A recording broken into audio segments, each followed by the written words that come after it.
Get it. Good morning to you all. Peace and blessings to you all. Happy Monday to you all. Let's go. Let's go. Let's go. Mindset Monday in the building.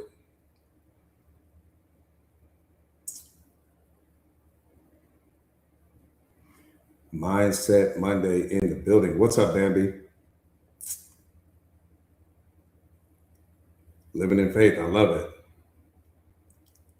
Denzel, what's going on, family? Denzel, I see you. I see you. Goonie, I see you. I see you. Good morning to you all. Peace and blessings to you all. Today is Mindset Monday. Got my Tara in the building. What's up, Tara? So good to see you, beloved. Can't do the show without you. Can't do the show without you. Period. Wouldn't do the show without you. Let me say it that way. What's up, Brandon? So if Tara don't show up, I ain't going to be here. I'm just going to let y'all know that right now. And so good to see you, beloved. Good morning to you. Yeah, Tara, we're going to show out. We getting ready to show out right now. It's game over. It's game time. It's game time. What's up, Chris? Cynthia's in the building. What's up, Cynthia? Wilder's in the building. What's up, beloved? So good to see you. Lamika, so good to see you. Yeah, we just doing what we do best right now. That's all. We're in the layup line right now. We're in the layup line right now. We're just doing what we do best. Everybody in the world is the best at something. What are you the best in the world at? That's the only thing that matters. Rocco, what's up, beloved? So good to see you. Sefe's in the building. Let's get it. Valerie's in the building. Let's go. Yeah, yeah, Bambi, I got you. I got you. I'll tap into that as well. Yep, absolutely. I got you. I got you. What's up, Rosie? So good to see you. Maywood. Maywood, what's up, beloved? What's up? What's up? What's up? Kaz is in the building. Tracy, I see you. Prashant, I see you. Violet, I love that. Seth, hey, let's go. Let's go. Wet's in the building. Oh, I appreciate that, beloved. Thank you, Maywood. I appreciate that, beloved. I appreciate that. Thank you. Do me a favor real quick, you guys. Share the live to your stories. If you haven't already done so, please share or repost the live to your stories. If you haven't already done so, please. Let's get the likes up, you guys, so that we can get the medicine out. Lynetta's in the building. Kev is in the building. Valerie's in the building. Chantel is in the building. Let's go. Bring your strength to the moment, not your weaknesses. See, that's the new mindset. Bring your strength to the moment, not your weaknesses. Bring your power to the moment, not your pain. Bring your wisdom to the moment, not your wounds. Bring who you are becoming to the moment, not who you used to be. Period. See, the days of we're going to bring all of the weakest versions of ourselves. No, we ain't doing that anymore. That's over with. We're not bringing the weaknesses to the moment anymore. We ain't got time for that anymore. You got to bring your strength to the moment. I don't give a damn if you ain't got no money in your bank account right now. Bring your strength to the moment. If you got an eviction notice on your door right now, bring your strength to the moment. If somebody just walked out of your life and broke your heart right now, bring your strength to the moment. Because that's what God is trying to say. He's saying, you don't have no faith in me. You don't have faith that things are going to get better than they are right now. Because if you did, you wouldn't have your head down. If you did, you wouldn't be stressed out. If you did, you wouldn't be worrying. If you did, you wouldn't be bowing to fear. So clearly you don't have your eyes on me. You got your eyes on some person. You got your eyes on some material possession. You got your eyes on some external validation. You got your eyes on some expectation that you need from other people. That's why you suffering, because you don't put your faith in me. You got your faith in people. People come from me. That's what he's trying to wake us up to. People come from me. You chasing the wrong thing. You need to be chasing me, not people. That's why you suffering, because you chasing the things I create. Chase the creator of what you're chasing. And there won't be any suffering in your life. I can guarantee it. All of the suffering coming in your life, either something you won't walk away from, something you won't let go of, something you're attached to, some person broke your heart. People don't break your heart, they break your expectations. You ain't never had your heart broken in the history of your life. People break your expectations, beloved. They don't break your heart. You ain't never been betrayed in your life. People don't betray you. They just move in ways that's out of alignment with what you wanted them to do. That's not betrayal. That's called I'm living my life the way I want to live it. It ain't their fault because you place some contract on that person. Need this person to be walk, talk, act, and think a certain way so that you can give yourself permission to be happy. And then the moment that that person walked out of your life, you gave yourself permission to be unhappy. You gave yourself permission to experience depression. You gave yourself permission to experience the anxiety and all this suffering. Come on, what are we doing here? Get all that conditional love out your life before you start adding people to your life. Why don't you master that? Why don't you make that your new assignment? To love yourself unconditionally and get all of the conditional love out your life. Because if you stop loving yourself when people walk out of your life, then you didn't love yourself to begin with. If you stop loving yourself when they let go of you at that job, then you didn't love yourself to begin with. If you stop loving yourself because somebody criticized you or judged you, then you never loved yourself to begin with. That's problem number one. That's the first problem.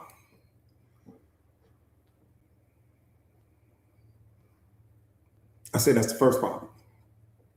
Red's in the building. What's up, Red? Coach Sonia's in the building. Let's get it, beloved. Good morning to you all. Yeah, this is just self-mastery. I'm giving you self-mastery. See, I love me too much to notice when you stop loving me. Put that in your pipe and smoke that. You're going to smoke something, smoke that.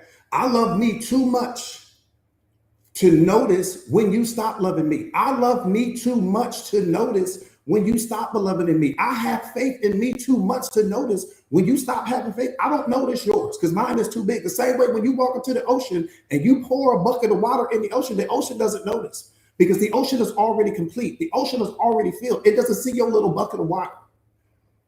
It's not inspired by your little bucket of water. See, that's what God is saying. Become the ocean in your life. B57, what's up, beloved star? I see you. I'm just telling you, welcome to Lion School. You ain't never been to Lion School. You in Lion School right now. We talk lion to lion here. Nicole, what's up, beloved? So good to see you. Thank you guys for the gifts. Again, do me a favor real quick, you guys, and share the live to your stories if you haven't already done so. Share or repost the live to your stories if you haven't already done so. Please, baddest thing on the planet is you. I dare you to believe it. I said the baddest thing on the planet is you, and I dare you to believe it. I dare you to walk like it. I dare you to talk like it.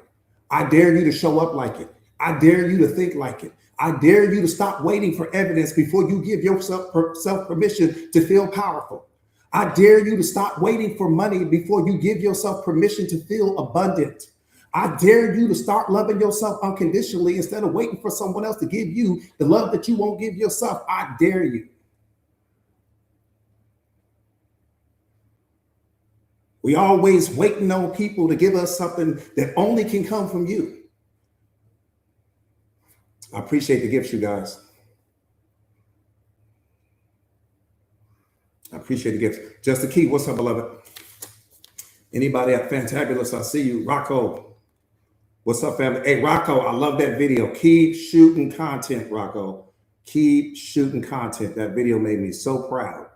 That video made me so proud. That was the first time I saw a video from you, and I thoroughly enjoyed it. In fact, I added it to my stories immediately, straight story button, boom. Yeah, you crushed that. You're a natural. You're gonna kill it, Rocco. I'm telling you that now. If your first video looked like that, the world ain't ready for you. If that's big, you just coming out the gate looking like that, man, they ain't ready for you. I'm telling you that now. It's game over. Do me a favor one more time. Yeah, he crushed it. Again, do me a favor, share the live or repost the live. Type me in the comments real quick, you guys. If this is your first time on a live stream with me, type me in the comments if this is your very first time seeing me go live. Let me see how many first timers we got so I can do a quick intro, and then we're gonna dive into this live stream. I'm gonna take you to the bottom of the ocean. If you can't swim, that's okay. If you don't have enough belief in yourself today, you can borrow my belief until yours arrives. Trust me, it's enough belief to go around. We ain't got time to not be believing in ourselves. You can believe in that doubt. You can believe in the fear. You can believe in the anxiety, but you can't believe in yourself. Now, roll that camera back. Roll that camera back with what I just said. Did you just hear what I said? That's how God is looking at us. Wait a minute, hold up, freeze. You mean to tell me with a straight face, you got time to believe in the fear? You got time to believe in the depression? You got time to believe in the imposter syndrome? You got time to believe in your limitations, but you don't have time to believe in yourself? He's saying, I gave you belief so that you would never run out of it. How did you run out of belief? But you got time to believe in what you don't have. You got time to believe in what's missing from your life. You got time to believe in the outdated version of yourself, but you don't have time to believe in who you're becoming. All I'm asking you to do is keep believing in who you are becoming. Believe in what you can do. Believe in what you can achieve. Believe in what you can become. You're placing your belief in the wrong direction. It's just like loyalty. We never run out of loyalty. But sometimes we're loyal to the wrong things. You loyal to your comfort zone, loyal to your procrastination, loyal to the version of you that makes excuses, loyal to the version of you that looks away and tolerates disrespect. Look, come on, what are we doing here? You're being loyal to the wrong things. That's what's hurt us in life. Life is not punishing you. You're punishing you because you're believing in things and you shouldn't be believing in. You have to believe in fear in order for it to exist. You have to believe in depression in order for it. These things don't exist on their own. They require belief. And all of those things are indicators that you lack self-awareness, beloved. But you ain't got no problem chasing people. You got all the time in the world to chase people. All the time in the world to chase validation.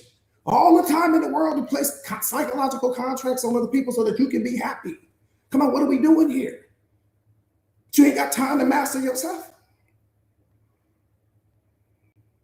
What can be more important? And what did I say earlier? We got 1,440 minutes every single day to just build you. God didn't give you that time so that you could chase people with it. He didn't give you that time so that you could become Instagram famous. That time is designed for you to build yourself. So we walking around here 20 years, 30 years, 40 years, 50 years, still not knowing who we are. Are you taking care of the number one asset called you? It's a simple yes or no. Are you taking care of the asset? Or are you only focused on the people that are attracted to the asset? Are you only focused on what the asset can create? See, here's the mindset. If it's not about happiness, health, wealth, or abundance, I'm not interested in what you have to say. And it's not because I think I'm better than you, but because anything outside of that is going to bring worry, stress, limitations, what you don't have, what's missing from your life, what's wrong with your life. And I'm just no longer allowing people's problems to rent space in my mind for free. One more time. If it's not about health, wealth, happiness, or abundance, I'm not interested in hearing what you have to say. See, what's wrong is always available. But damn, so is what's right. Yeah, there might be some things that's missing from your life, but there's also some things that are still there. It's all about where you set your attention. And I tell you guys this all the time. Life is a buffet, but we're starving to death. Well, why are we starving to death? Because you keep bringing your problems to the present moment. You keep bringing your pain to the present moment. You keep bringing all the unhealed versions of yourself to the present moment. You bringing your programming and conditioning to the present moment. So you can't experience the happiness. You can't experience the joy. You can't experience the peace. You can't experience the abundance because of what you're bringing to the moment. The moment needs you to arrive empty-handed. Doesn't need you to carry all of the outdated versions of yourself, all of your experiences. See, we talk about the difference between your life and your life story. Your life story is everything that has happened to you leading up to this moment. That's your life story. But your life is this moment. Your life is unfolding right now. So we don't have time to focus on your life story. That's no longer relevant. The person that broke your heart, that's no longer relevant. Your childhood trauma is no longer relevant. That divorce is no longer relevant.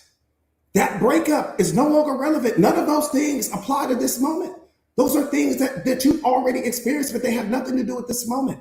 But you're punishing the current version of you for things that outdated versions of you have experienced. So this is why we are stuck in life. This is why we don't evolve. Because of what you keep bringing to the moment. What's wrong is always available, but so is what's right. What are you focusing on? Because what you focus on, you become. You get the thing and the thing gets you.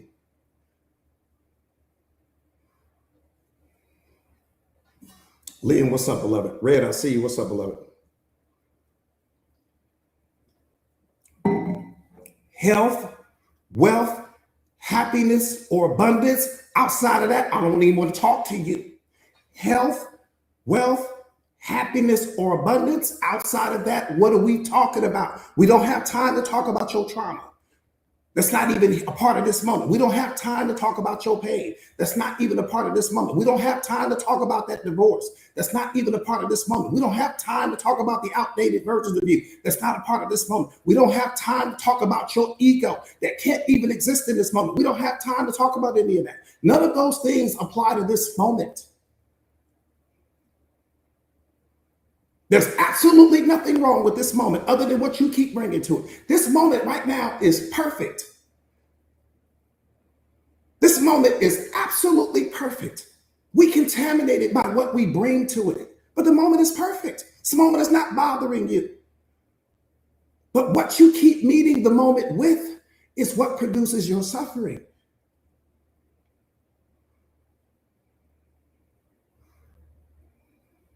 T. Benz, what's up, beloved? Star, I see you. Barbie, I see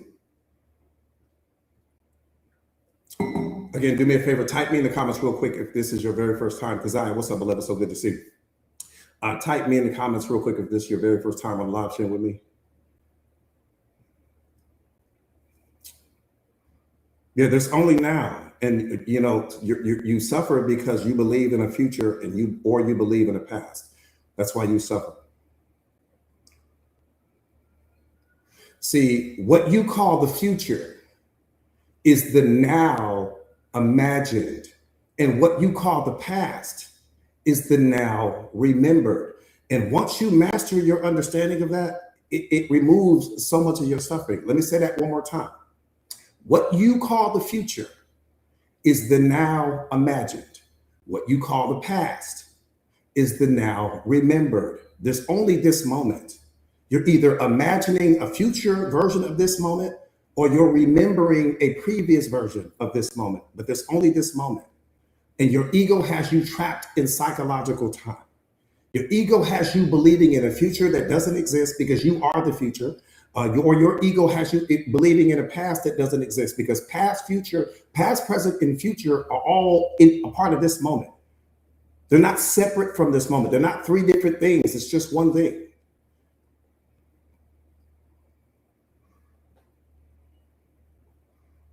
So what you call the future is the now imagined, and what you call the past is the now remembered, period.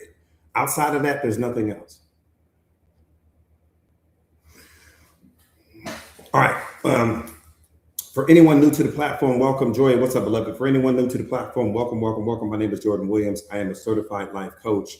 I specialize in self-awareness, self-mastery, relationship mastery, 5D consciousness. You know, my purpose in life is to help you to discover yours. I am also the best-selling author of this book, The Secret of Awareness. How powerful are you ready to be? The book is a bestseller. It is a game changer. It is my love letter to this planet. It will be the thing that will be here long after I'm gone. You know, and that's why we're all here. We're all here to make some type of deposit. We're all here as creators. We are all here to bring the value and the unconditional love and our purpose to this planet, period. Hard, full stop. We suffer in life because you're not operating from a place of unconditional love. You're operating from conditional love because you're still dealing with your trauma. You're still dealing with your pain. You're still dealing with the identity that you built around your wounds. You're still dealing with your ego. You're still dealing with your shadow. You're still dealing with your programming and condition, beloved. That's why you're suffering. I'm telling you now. Listen to what I'm telling you. You want to know what's really happening to you? You are a being of unconditional love. You were created from unconditional love, but you're walking around this world from conditional love.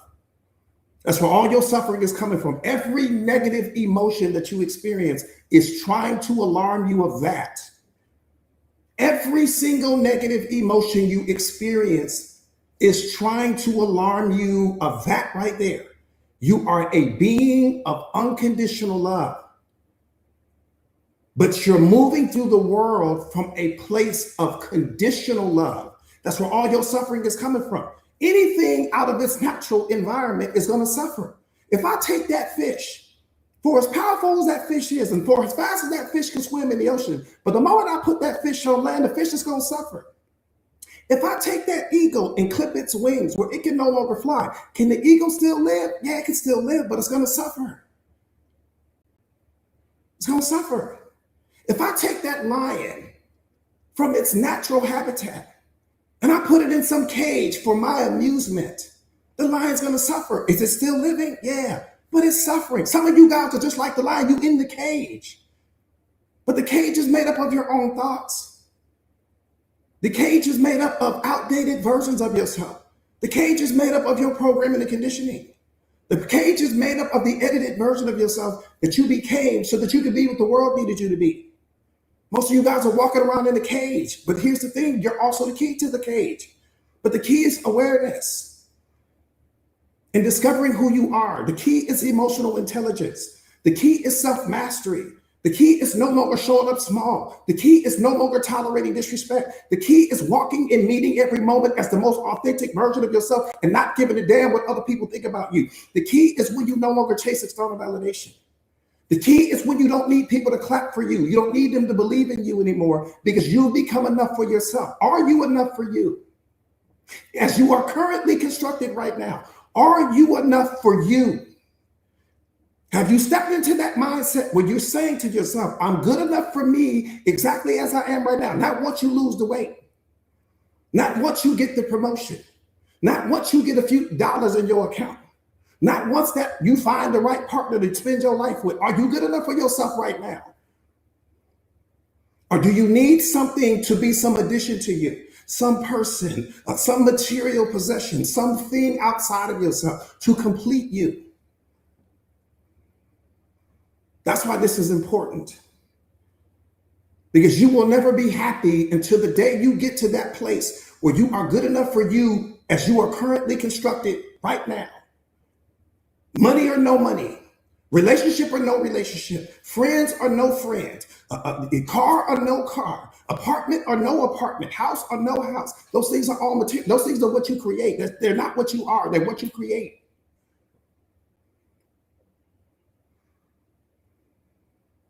Because if you're not happy with your here and now, you'll never be happy with your there and then.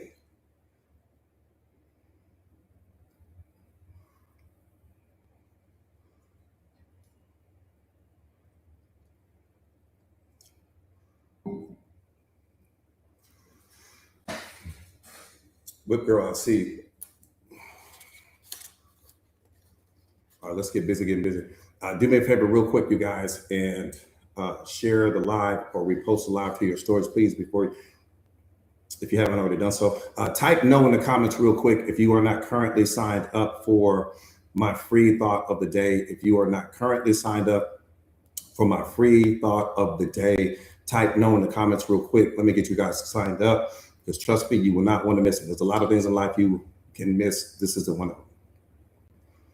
This isn't one of them. This isn't one of them. And you can't beat free. Last time I checked.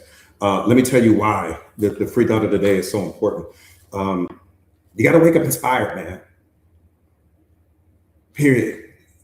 Can't wake up heavy in the morning, wake up drained, wake up like we got this gray cloud over us already. The day haven't even got started. Most people wake up stressed out, just thinking about what you got to do that day, thinking about the fact that you got to go to work and you got to do this and you got to tackle that. No, you got to wake up inspired. That's what it's all about.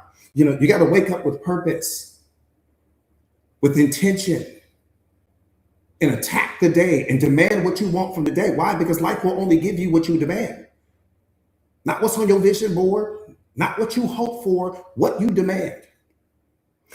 You want to wake up with something that's designed to unlock your inner greatness. That's the whole purpose of the free thought of the day, is to help you unlock your inner greatness, right? Because most people know more about their limitations than they know about their potential. They know more about their pain than they know about their purpose. They can talk to you for hours about what hurt them, but they can't tell you about what their purpose is. That's a problem. Category 5 problem. Okay, so that's what the free thought of the day is all about. It's to help you get in alignment with who you really are. It's about making positive deposits in you every single day because the world is constantly making withdrawals. So get signed up right now. What you guys are going to do is copy and paste that link, put it inside your browser, and it will take you to get signed up. It's only going to take you a couple seconds to do it right now. You will not want to miss this. Trust me when I tell you. It's going to take you a couple seconds to get signed up. Nicole, you're welcome, beloved. Get signed up real quick, and then we're going to start this spaceship, and I'm getting ready to take you guys to the moon, period. Perspective. You said, what's the difference between a loser mindset and a winner mindset? Perspective. Yeah, copy and paste that link. Again, put it inside your browser. It's going to take you to the page to get signed up. You guys, it'll take you a couple seconds to get signed up, and you guys will be ready to go.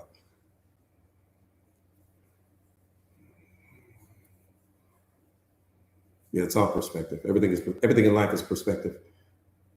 Everything in life is perspective. Because what you call a loser, somebody else may call a winner, right? What you call a bad life, someone else may call a good life, right? The relationship that you're tired of, somebody else is looking for right now. So life is a game of perspective.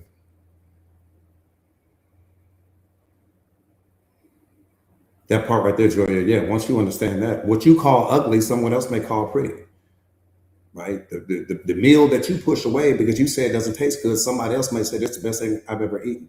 You know, it's all perspective.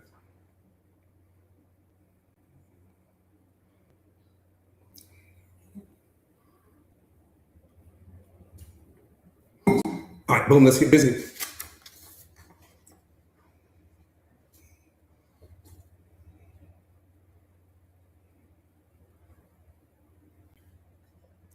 Here's the problem.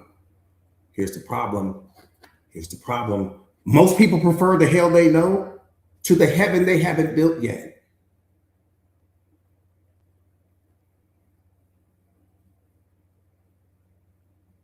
I said most people prefer the hell they know to the heaven they haven't built yet.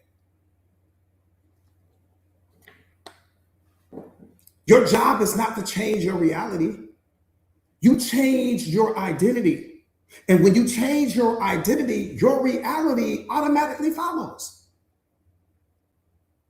So don't waste your time trying to change your life because your life is not the problem. You have to change the identity that's producing the life that you no longer love. And then everything changes. That's why most of you guys are stuck because you're trying to change the wrong thing. You're trying to change your partner, change the people that you change the way your boss communicate with you, change reality, change how people interact with you. Stop trying to change the 3D world. Your current reality is not the problem. Your mindset is. Your identity is. Because your entire reality is powerless. We've got to change the version of you that's showing up to that reality. And then everything changes.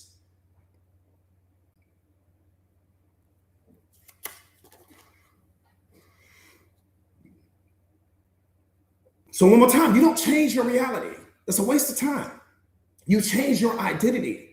And when you change your identity, your reality automatically follows that new identity. Every new identity that you shift into comes with a built-in reality already attached to it. Comes with discipline already attached to it. Comes with a certain level of awareness already attached to it. Emotional intelligence, consciousness already attached to it. Character, integrity already attached to it. Let me qualify that.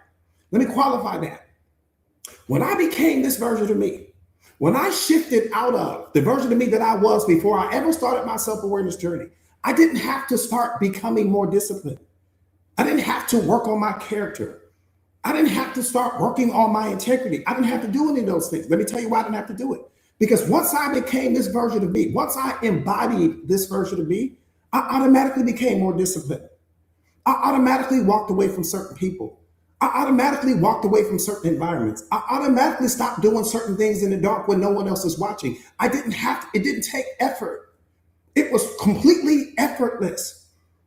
I'm consistent. I can't tell you why I'm so consistent, but it's a part of my identity. I can't tell you why I'm so disciplined. It's just a part of my identity. I can't tell you why my character is 5-star and my integrity is 5-star like it is. It's just a part of my identity. When you step into the version of yourself that God is creating you to be, character is going to be off the chain. Integrity off the chain. Discipline off the chain. See, for some of you guys, the reasons why it's not working because you got 1 foot into who you're becoming and 1 foot into who you used to be. You haven't fully committed yet. I fully committed. I surrendered that version of me, completely surrendered.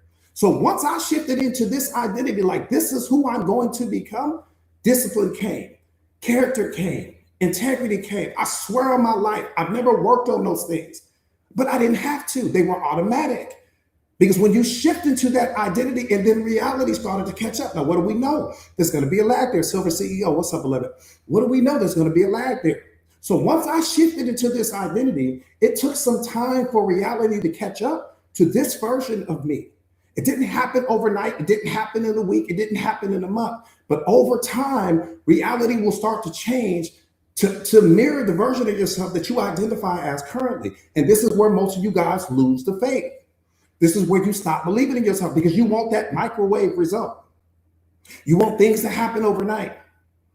And it doesn't work that way. The same way when you go to the gym. When you go to the gym and you got 100 pounds to lose, you can go to the gym and work out for 24 hours straight. You're not going to lose that 100 pounds. You're going to look the same 24 hours later because it doesn't work that way.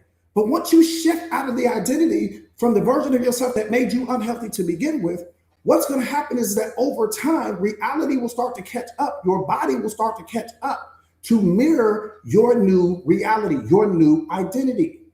But it takes time. Okay? It takes time. And that's the most important thing that I can tell you guys. You got to stop identifying with the version of yourself that can't take you any further than you already are right now. The version of you that tolerates disrespect, the version of you that walks on eggshells, the version of you that procrastinates, the version of you that makes excuses, the version of you that doesn't love yourself unconditionally. You got to stop identifying with that version of you. The version of you that thinks you need to be fixed or that you're not healed. Stop identifying with that version of you. It's not serving you. It doesn't add any value to your life. It doesn't bring any value to the moment. Not only that, that version of you can't take you any further than you already are. So why would you continue to identify with that version of you when you can shift out of that? Shifting identity is just like changing your clothes. Let me qualify that.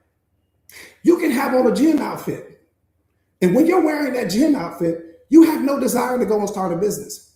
Now, when you're wearing that gym outfit, you might want to go walk for a walk.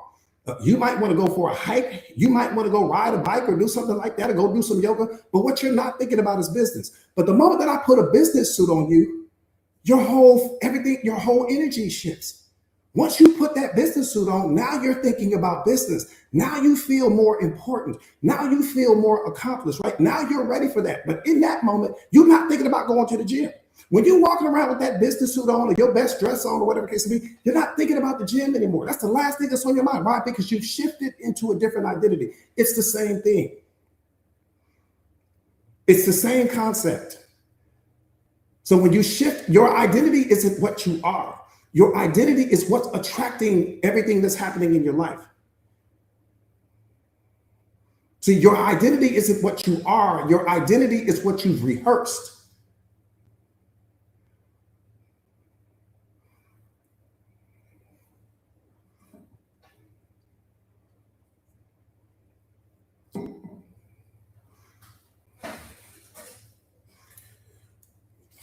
Again, your identity isn't what you are. Your identity is what you've rehearsed. Some of you guys have rehearsed your pain for so long, you don't know what your purpose looks like. You've rehearsed your wounds for so long, you don't know what wisdom is. You've rehearsed your sufferings for so long, you don't know what that transformation even looks like because you've got more reps in your pain than you do in your purpose. And that's all I'm saying. You just have to shift out of that identity. It's time to do that now. It's a simple shift. It's automatic. You're already the healed version of you. You're already the abundant version of you. You're already the wealthy version of you. But because you're currently identifying with the outdated version of yourself, you can't experience that. Not because it's not available.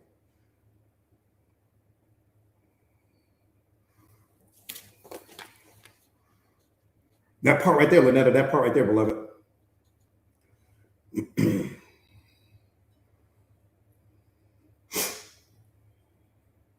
So one more time, when you change your identity, reality flows automatically. The world does not respond to your desires, beloved.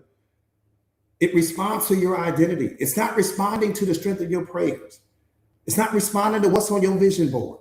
It's not responding to what's on the little sticky notes as far as all the things in life that you want to accomplish. It's not responding to any of that. It's responding to your identity, nothing else. See, the whole thing with The Secret, that whole secret movement, and all of the millions of books that they sold and the seminars and all of the tickets and everything was about the law of attraction, and all of that was BS. All of it was BS. Because the one thing that you needed to know, they never told you. Why? Because they didn't know it themselves. And that is identity. You don't attract what you want, you attract what you are. You're attracting what you identify as. And your current identity is carrying your pain, is carrying your trauma, is carrying your wounds, it's carrying your ego, your persona, your shadow, your reputation. Your current identity is carrying all of those things for you guys that haven't done the inner work. That's what you carry it. So your energy is low. You're operating from the lowest vibrational frequency. This is why you can't attract the life that you want. This is why you keep praying and praying and praying, and it seems like nothing is coming your way. It's not coming because of who you're currently identifying as.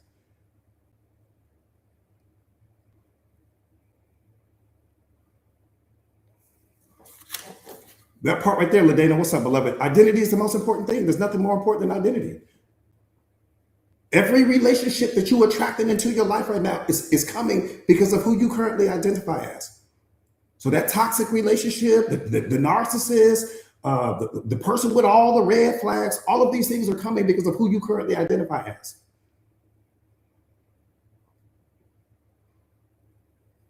See, your current identity controls how much emotional intelligence you have.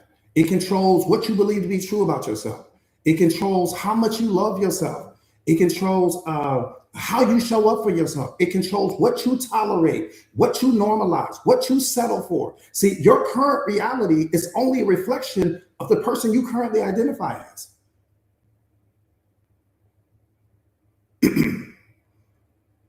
Period. So you can blame the toxic person all day long. You can blame the narcissist all day long. They were attracted into your life because of the person that you currently identify as. Because who you currently identify as hasn't dealt with her wounds. She hasn't dealt with her trauma. She hasn't dealt with her pain. She may not have the self-awareness yet. She may not have the emotional intelligence and the self-mastery. Okay, so you're attracting people into your life currently that are wearing the face of all of the unhealed versions of yourself. That's what you're attracting right now. When you can simply shift out of that identity. So it's not you that's broken, it's that character that you play in that's broken. That identity is broken, not you. Once you shift out of that identity, I don't need to heal. I don't need to be fixed. That version of me needed to be fixed. This version over here doesn't. It's that simple. So you got to get out of that becoming state. No, you don't have time to be becoming. Becoming what? You are already the thing that you need to be, but you won't allow yourself to be it. Because who you insist on being, the version of you that you could be, is being suffocated by who you insist on being. So there is no more becoming, because let me tell you what becoming implies. When a person is saying, I'm becoming healthier, I'm becoming more confident, I'm becoming a better version of myself, becoming is a treadmill. Because becoming implies that you are not the thing yet. So the moment that you say, I'm becoming more confident, what you are signaling to the universe is that you're not confident right now. I'm becoming a better version of myself. What you're signaling to the universe is that you're not that person right now. I'm becoming stronger. What you're signaling to the universe is that you're weak right now. This is what you're saying unbeknownst to you. So no, get out of the becoming mindset. Again, becoming is the trap. And let me tell you why. Because becoming and lack both operate on the same vibrational frequency. That's the problem. Becoming and lack both operate on the same vibrational frequency. I am powerful now. I am healed now. I am confident now. I am the best version of myself now. I am unconditional love now. I am joy in abundance now. Will I continue to work on myself? Absolutely. But I'm working from that energy now. I'm not becoming, because like I said again, when you say becoming, let me tell you what you're doing. You're saying, here's the current version of me, and then here's the future version of me. And once I study some more and get some more live streams and attend some more seminars and read some more books, then one day I'll get to be this version of me. But you never make it to the end of becoming, because you're always going to be on that treadmill. See, the thing about a treadmill is you can be on a treadmill, you got all this movement, but you're not going anywhere. So when you say you're becoming, what you're implying is that you're not the thing. So you'll never arrive there. No, I'm the thing now. And I'm going to continue to work on myself every day. And I'm going to walk like that person I want to be, talk like that person I want to be, diet like that person, work out like that person, show up for myself like that person, come to the moment as the most authentic version of myself like that person. I'm that person now, because you are. You already are the person. How can you become what you already are?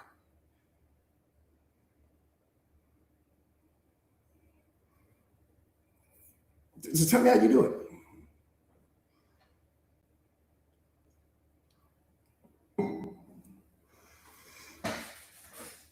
Oh, this is 2 decades of training, beloved. Yeah, every version of you that you want to be, you already are. The thing that you have to do is you have to collapse the gap. What's the gap? Becoming. You collapse the gap. See, when you say becoming, you're putting space between the current version of you and the future version of you. No, you just collapse the gap. How do I collapse the gap? I'm that now. I'm the confident version of me now. I'm the strong version of me now. I'm the healed version of me now. I'm the most powerful version of me now, because that's the truth. That is your reality. That's what you are. You're just not allowing yourself to be it because you got so much programming and conditioning.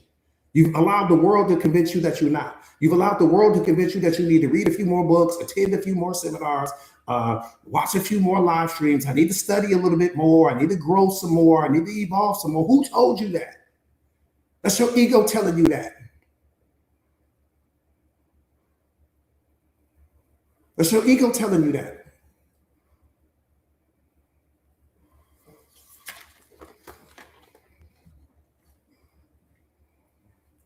And the reason why your ego would tell you that is because your ego death is the number one thing in self-awareness. Your ego knows what you're going after right now, because as you get smarter, it gets smarter. So it knows what you're going after right now. So it's the one that's telling you you're not there yet. You're in a state of becoming. You need to study some more. You need to grow some more. You need to learn some more. You need to fill in the blank some more. No. I'm that now. Step into that now. I'm the most confident version of me now. I'm powerful now. I'm successful now. I'm abundant now. I'm unconditional love now. And shift out of that identity. And then you walk, talk, and then you don't show up small anymore. Don't tolerate disrespect anymore. Don't allow people to show you twice what they've already shown you once. That's over with. Love yourself. Show up for yourself. Be the most consistent thing in your life. Stop chasing external validation. Start believing in yourself. Start working out 3 to 5 days a week. Get on that diet now. And then you become the person. And then reality has no choice but to mirror your new identity. Period. Do me a favor real quick, you guys, and share the live to your stories. Star, I appreciate you, beloved. Share the live to your stories if you haven't already done so, please. May, what's up, beloved?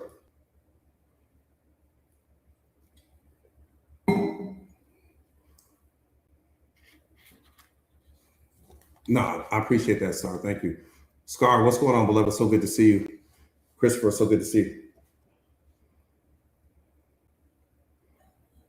See, the person that you're currently identifying as is responsible for the life you're experiencing. So don't focus on trying to create a new reality. You have to shift into alignment with the version of you that already has the reality you desire. In this moment, there are an infinite number of versions of you that are available to you right now. Everything is available to you right now. You are choosing the version of yourself that you currently identify as. You said, say that again. So let me say it one more time. So the person you're currently identifying as is responsible for the life you're currently experiencing. So don't focus on trying to create a new reality. That's a waste of time. You have to shift into to alignment with the version of you that already has the reality that you desire. In this moment, there are an infinite number of versions of you that are available to you right now as we speak. The millionaire version of you, the billionaire version of you, the version of you that's broke, the version of you that has it all, the version of you that has the house and has the life and has all of those things. Every version of you is available to you right now. Even every version of you that you've been leading up to this moment, they're all available to you right now.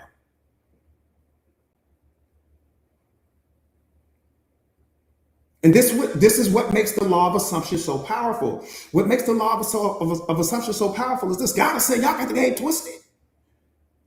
Man, you got the game twisted. He's like, what are you doing?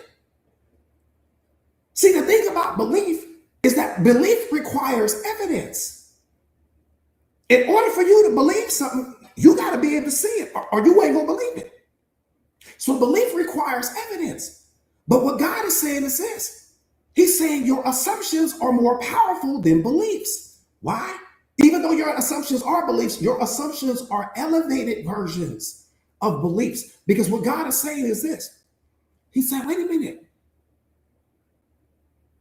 Wait a minute. An assumption doesn't require evidence. That's what makes it more powerful than a belief. An assumption requires no evidence. A belief does. And so you can assume anything you want, and the universe has no choice. I said double down on the no choice part. The universe has no choice but to bring you into mirror your assumption. Assume that you are the most powerful thing walking. Assume that you are a gift to every person that you see. Assume that you are unconditional love. Assume that you are already healed. Assume that you are already the millionaire that you want to be. Assume that you already have the life that you have. And then you walk, talk, act, think, and breathe like it. He said, that's all I need you to do. Do your part. He said, I can't bring you to life because you keep focusing on who you used to be. You keep focusing on what you don't have. You keep focusing on what's missing from your life. You keep chasing external validation. You keep looking for people that can't find themselves. He's like, I can't bring you what you want because you're too busy focusing on what you not. How can I bring you what you want when your hands are full of what you don't want? Your hands are full of your pain, full of your trauma, full of your suffering because you won't shift out of that identity. He said, all you have to do is assume it. And if you assume it, I'll bring it. That requires faith. That requires faith. I shift into this new identity. I'm the baddest thing on the planet. I'm walking like it now. I'm talking like I don't need your evidence. I don't need you to believe in me. I don't need you to clap for me. I don't need you to, ooh, coach, I can see it for you. I don't need none of that. I just need it for me. And that's what God is saying. He said, I created this universe. The law of assumptions is the realest thing in your life right now. Because you're always assuming. You're assuming that you broke right now. You're assuming that you're broken. You're assuming that you're not enough. You're assuming that you're not worthy. You're assuming that you're not lovable if you're just coming out of some toxic relationship. You're assuming that you're not healthy. You're always assuming. And so if you're going to assume, he said, if you're going to assume, why not assume the best? Why are you always assuming the worst? Assume that you are already healed now. And then the universe has to respond. Assume that you are already healthy now. And then the universe has to respond. Assume that that dream, future husband or wife is coming now. And then the universe has to respond. Assume that you are already wealthy and abundant now. And then the universe has to respond. Assume that your book is going to be a #1 bestseller now. Not when you get the evidence of it now. And then the universe has to respond. Whatever you assume, the universe has to respond. It has to respond to your assumptions. That's what God is saying. He's saying that assumption is an elevated belief. Beliefs require evidence. Assumptions don't. That's what makes the assumption an elevated level of belief. See, think about the placebo effect. Let me qualify it. Think about the placebo effect. The placebo effect is just the law of assumption in real time. See, when that doctor gives that woman that pill, she has no evidence at that time. She has no evidence at that time. She has nothing to go off of. Okay, so what is she going off of? Her assumption. She's assuming that this pill is going to work for her. She's assuming it. And because she assumes it, reality has to mirror that. It has to catch up to that. It has to give her that. That's the qualifier right there. The placebo effect is the law of assumption made manifest. That's all it is. She assumes that this pill is going to work for her, and it works for her. Not because she had evidence, not because there was somebody laying in the hospital bed next to her. She saw them get up and move around. She didn't see anything. Saw nothing. So right now in this moment, assume that you are the baddest thing walking, and then move like it, think like it, talk like it, show up like it. Assume that you are already healed. Now, shift out of that identity from who you've always been. That's the key now. See, the version of you that you're currently identifying as, that version of you is addicted to the adult content. That version of you is addicted to the drinking. That version of you is addicted to the gambling. That version of you is addicted to the fill in the blank. That's the version of you that you're currently identifying as that has the addiction. This version of you that you get ready to shift into doesn't have that. Doesn't have that. Don't have your problems either. Doesn't have your pain either. Doesn't have your trauma either. Doesn't have all of the outdated versions of yourself either. This is a whole new version of you.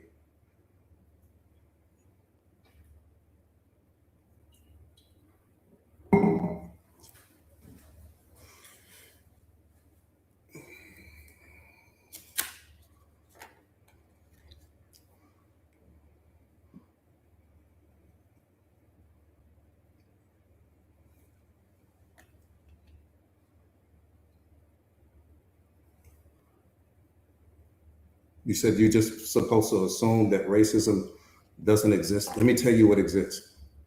Programming and conditioning exists. Okay. Not racism. Programming and conditioning exists. Not racism. Racism is not the problem. Racism is pointing you to the problem. What's the problem? Programming and conditioning. What does that mean? That means that people are disconnected from their divinity. They're disconnected from their divine essence. They don't know who they are. They haven't discovered who they are. They're operating from their programming and conditioning. They're operating from their cultural conditioning, and they're projecting their cultural conditioning onto you or onto someone you know. Period, point blank. That means that they're still asleep, beloved. Anytime that someone is racist or whatever the case may be, that person is still asleep. That's not your issue. It's not your problem to solve. You focusing on something that God did not create you to solve. You don't solve racism because racism is not the problem. You raise your level of consciousness, raise your level of awareness, be the example, be the antithesis of what you see in wrong in this world. That's all he wants you to do. Whatever that problem is that you see in the world, be the opposite of that. Period. He didn't create me to tackle racism. He created me to wake people up. Exactly what I'm doing right now. So that's not my fight, but it's not your fight either. So what I'm saying is that you because racism is not the problem. The problem is, let me say it this way: our world isn't suffering because of what's happening with racism. Racism is the result. Racism is the symptom. Okay, let's get to the problem. Because if we don't talk about the problem, the symptom is going to keep showing up. Racism is not the problem. Racism is the symptom. Okay, we got to talk about the problem. Okay, well, what's the problem? Programming and conditioning. That's the problem. If we fix the programming and conditioning, the racism goes away. We focus on the racism, we never get to the programming and conditioning, which means the racism is going to stay here year after year after year, decade after decade, right? So that's the problem. Okay, so is that your issue to tackle? No, because no matter what you do, no matter how powerful you are, you won't get people to wake up until they're ready to wake up. And see, the problems that you see in the world oftentimes are in alignment with your purpose. So something that may be a problem to you may not be a problem to me. I don't see racism as a problem. I see programming and conditioning as a problem. And let me tell you why. Because there's no such thing as a bad person. There's just bad programming and conditioning. God didn't make bad people. There's bad programming and conditioning. You don't experience the person, you're experiencing their programming. That's what you experience. When you come in contact with that racist, you're experiencing their programming. When you come in contact with the person that's trying to carjack you, you're coming in contact with their programming. When you're coming in contact with that person walking down a dark alley, you're coming in contact with their programming. What hurt you was their programming. The person was just a vessel for that. Period.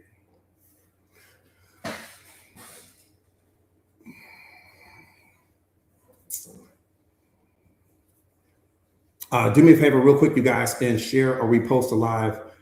I'm telling you guys that none of the things that you think are a problem is a problem. And let me give you another reason why racism is not a problem. Let me tell you another reason why racism is not a problem. Then we're gonna move on from this topic. Racism is not a problem because color doesn't exist in reality. Let that hit your spirit. I said racism is not a problem because color doesn't exist in reality. Color only exists in your mind. That's the biggest qualifier that I can give you that people are asleep. You sit here mad at this person because they're black or white or brown or yellow or whatever the case may be, pink, green, orange, it doesn't matter. The color only lives in your mind. It doesn't live on the person. No person has a color. Why? Because we're all source energy. Every person is source energy. Everything outside of your physical body right now is source energy. So all of that is just the number one indicator that we're asleep. You sit here mad at this person because they're black, but the person doesn't carry color. Color is being assigned by your mind, not by the person. Every person is source energy. The problem is that we're vibrating at such a high vibrational frequency that your eyes lack the ability to see that person in their purest form. If you could see them in their purest form, you would see pure energy.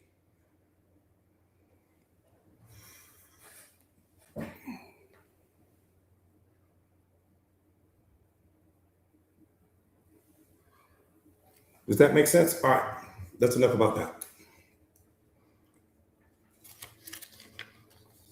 That's enough about that.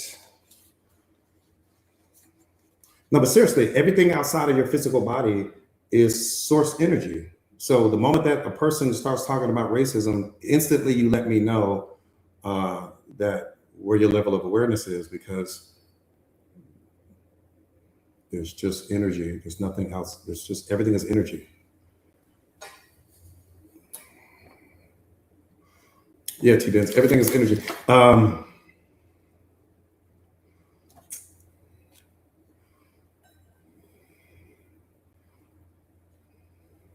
Okay, I want you to think about a staircase. Brock, what's up, beloved? So good to see you. Yeah. Raja, what's up, beloved? Yeah, it's just all data. Like I said again, that's why we are here. We meaning chosen ones. That's part of our job, part of our assignment, is just to wake people up. But we don't want to focus on the symptoms. We want to focus on the root cause. And the root cause is programming and conditioning. A lack of self-awareness is responsible for every problem on this planet, period. Period. Let me say that one more time. A lack of self-awareness is responsible for every problem on this planet. If I could snap my fingers like that and everyone becomes self-aware, let me tell you what wouldn't be here. There would be no racism. There would be no homelessness. There would be no children being trafficked. There would be no women being abused. There would be no violence in the world. There would be beauty everywhere, happiness everywhere, joy everywhere. You wouldn't have to lock your house. Your house wouldn't need a single lock on it. You wouldn't have to lock your car.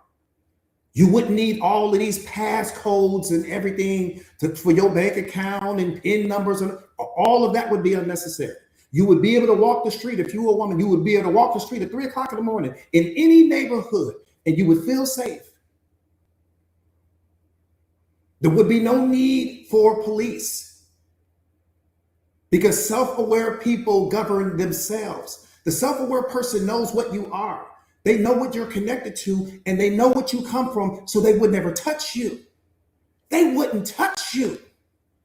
I'm talking about you couldn't convince the self-aware person to impart any violence on you whatsoever. They would not do it because to hurt you, they know they'd be hurting God in that moment. They wouldn't touch you. They'd rather hurt themselves. They'd rather hurt themselves. So you would see kids running everywhere. You would see beauty everywhere. And you would see earth become a reflection of what heaven is, which is the purpose. For chosen ones, that's our purpose. To have this planet reflect heaven, to elevate consciousness, to help people step into their purpose, to help them step into their calling, to help them become the best versions of themselves. That's why I do what I do. Because I know what it's like to be asleep. I know what it's like to suffer. I know what it's like to not know what depression is and not know what anger is and to bow to fear and programming and conditioning and to bow to my shadow and all of these things having all this control over me. I know what that feels like. And so if I can be in a position to help someone not be able to suffer and not be in their pain and not build identities around their world, that's what I'm going to do. My last day on this planet, I'll be doing exactly what I'm doing right now. I'll be talking to someone, helping someone, because that's what this is all about. That's what self-awareness looks like. So imagine if you had 8 billion versions of people like myself that carried that same mindset, same level of awareness, same attitude, same mentality, just worldwide. Imagine what that would look like versus people projecting their pain onto you, projecting their suffering onto you, projecting their unhappiness onto you, their trauma onto you, which is what we're doing now. All of the violence in the world, all of the hunger in the world, homelessness everywhere, because there's no awareness. We don't need more religion. We need more awareness. We don't need more politics. We need more awareness. We don't need more government. We need more awareness. People don't seem to understand that. We don't seem to understand that. We don't mind not being emotionally intelligent. We don't mind not having self-awareness. We don't mind not having self-mastery. We don't mind, as long as we have some power, as long as we can tell somebody what to do. I just want to be somebody's boss. Be your own boss. Lead yourself first before you try to lead somebody else. The very person that's trying to lead you right now at your little job or wherever it is you work can't lead themselves. Can't lead themselves. Has no mastery over themselves when no one else is watching. But they got the audacity to want to lead you. Tell you how to live your life and what you need to be doing.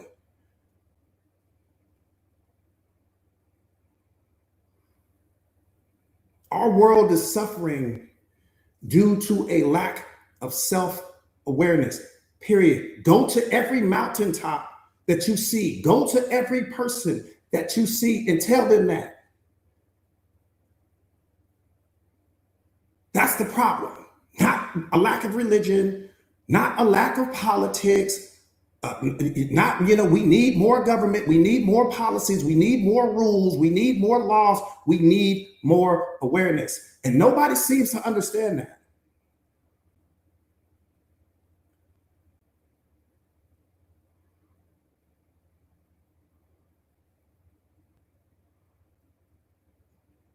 See, the reason why the world isn't safe is because people are a threat to themselves. And if I'm a threat to me, you ain't got a shot.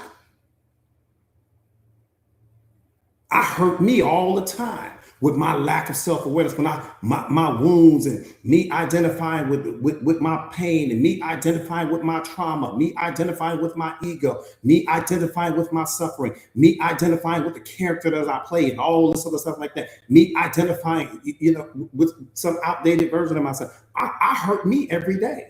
See, the average person is hurting themselves. So you ain't got a shot.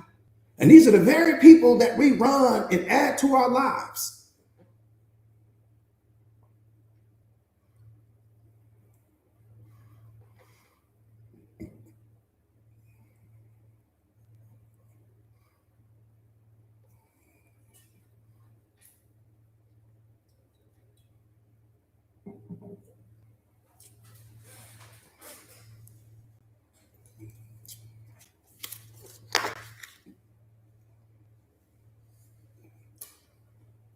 Sabrina, what's up, beloved? That part right there, Sabrina. That part right there. Yeah. Capo, I appreciate you. Yeah, it's we're suffering due to you called it, due to a lack of awareness, due to a lack of understanding. You know, it's mind blowing. It's mind blowing. It's mind blowing. Lily, I appreciate you, beloved. Yeah, we know. Yeah, that part right there, Lynetta. We know what everything else is except ourselves. We masters at that.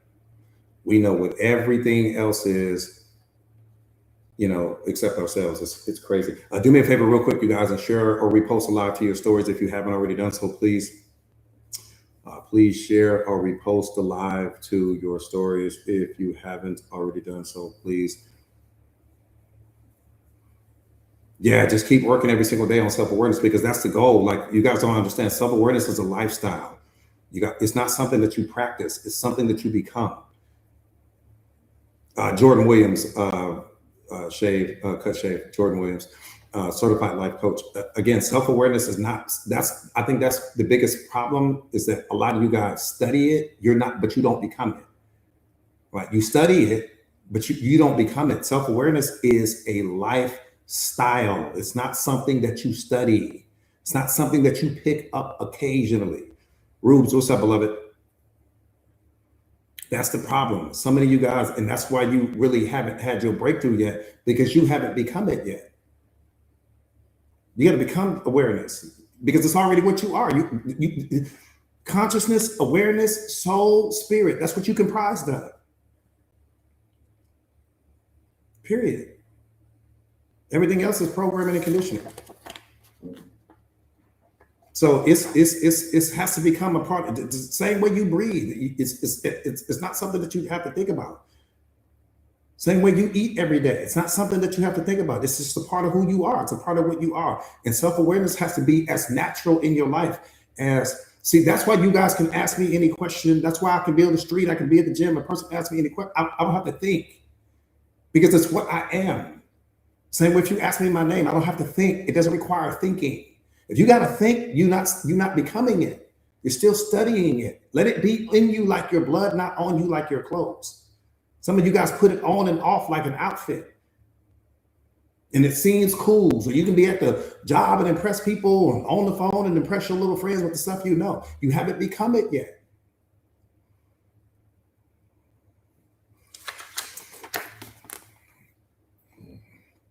I'm telling you, awareness is a lifestyle. Right? Awareness is a lifestyle. Think about a staircase. I want you to picture a staircase in your mind. Picture the biggest staircase you have ever seen in your mind. And here's the thing. You don't know where the staircase is getting ready to end. See that in your mind right now.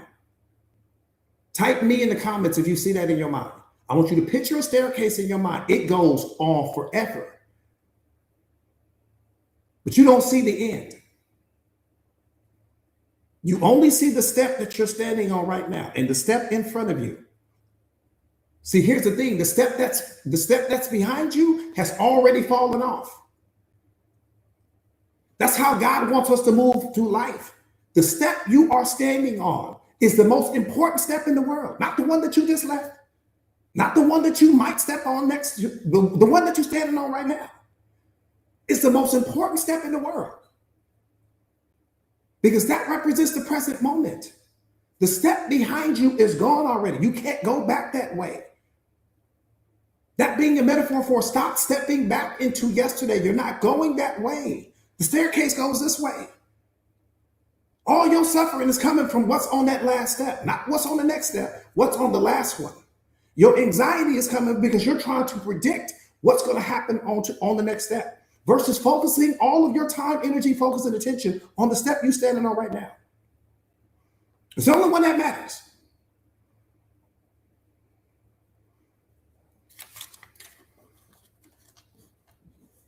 So again, think about a staircase, and each step above the one that you are currently standing on represents a higher version of yourself. Okay, think about the step you're standing on right now. Every next step represents a higher version or the next version of yourself. Life doesn't give you what you want. Life gives you what you assume to be true. The goal is not to try to become someone. Your focus should be on whether or not the person you are currently identifying as can give you the life you want. Full stop. We're going to put the car in park right here on the freeway. Traffic jams and everything. Yeah, let them trucks go by. We've stopping right here, right now. Let me say that part one more time.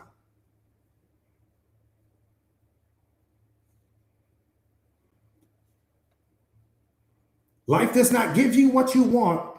Life gives you what you assume to be true. The goal is not to try to become someone. Your focus should be on whether or not the person you are currently identifying as can give you the life that you want. Full stop.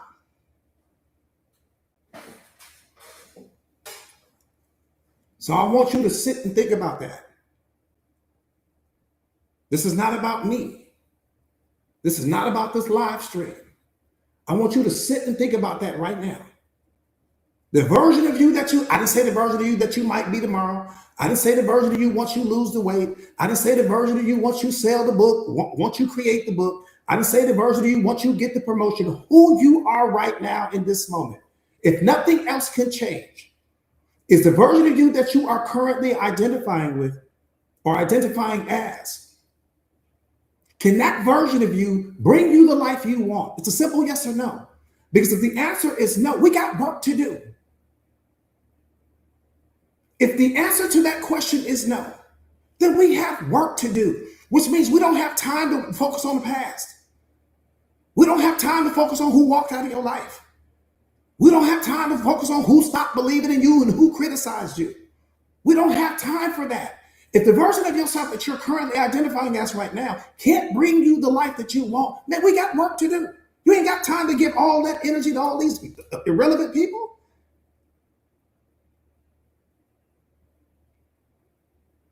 We don't have time.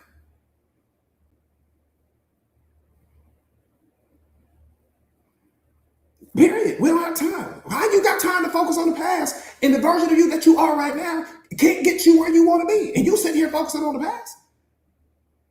An outdated version of yourself? Because anything that's not a part of this moment is just an outdated version of yourself. So you got the time and energy to focus on the past, even though the version of yourself that you are right now can't take you to where you want to be. In your mind, you think it makes more sense to keep focusing on something that you no longer have access to?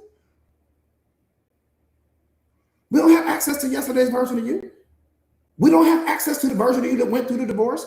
We don't have access to the version of you that went through the breakup and the narcissist and the toxic relationship. We don't have access to those versions of you anymore. Why are we focused on that?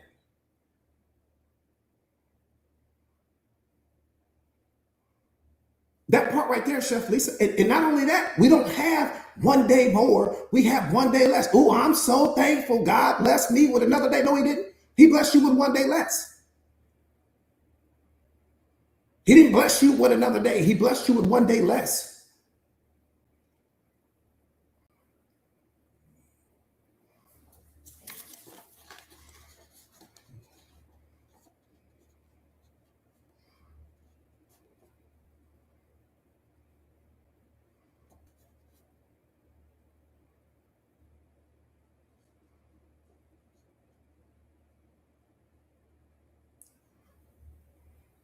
See, again, your only focus right now, this should zero you in. This should bring you all the way to the present moment. Your focus should be on whether or not the current version of you that you currently identify as can give you the life that you want. If that version of you cannot produce the life that you want, we don't have time for procrastination. We don't have time for excuses. We don't have time for who walked out of your life and why they left. We don't have time for any of that. We just don't have that luxury. We got to get to work. All of that focus, energy, and attention needs to be on who you are becoming, not on who walked out.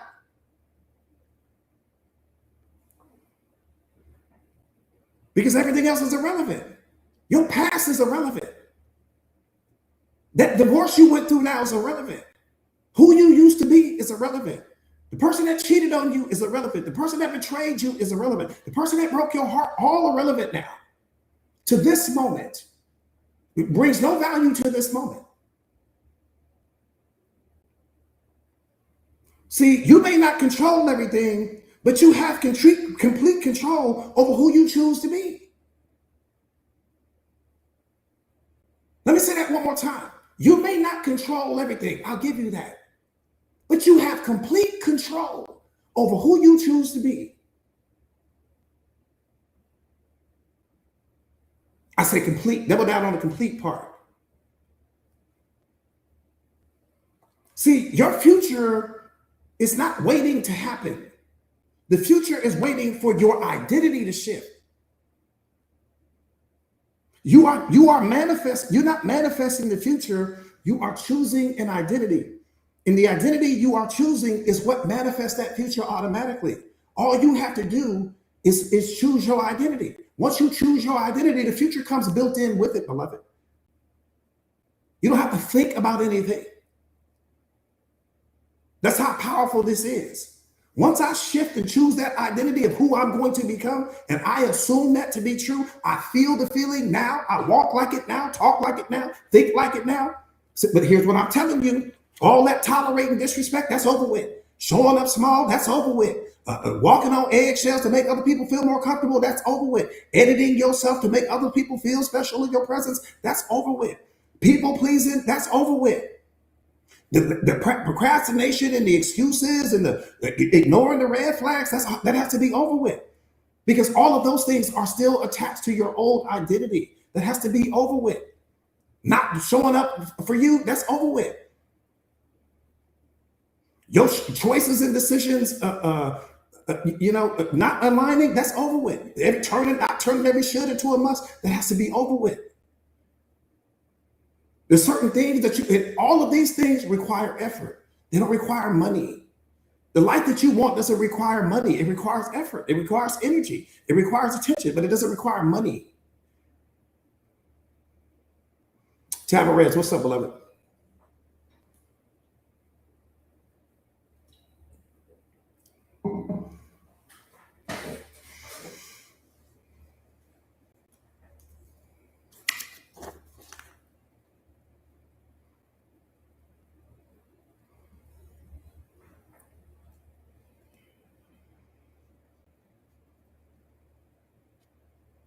See, you can want something different all day long, but your current identity keeps producing the same things.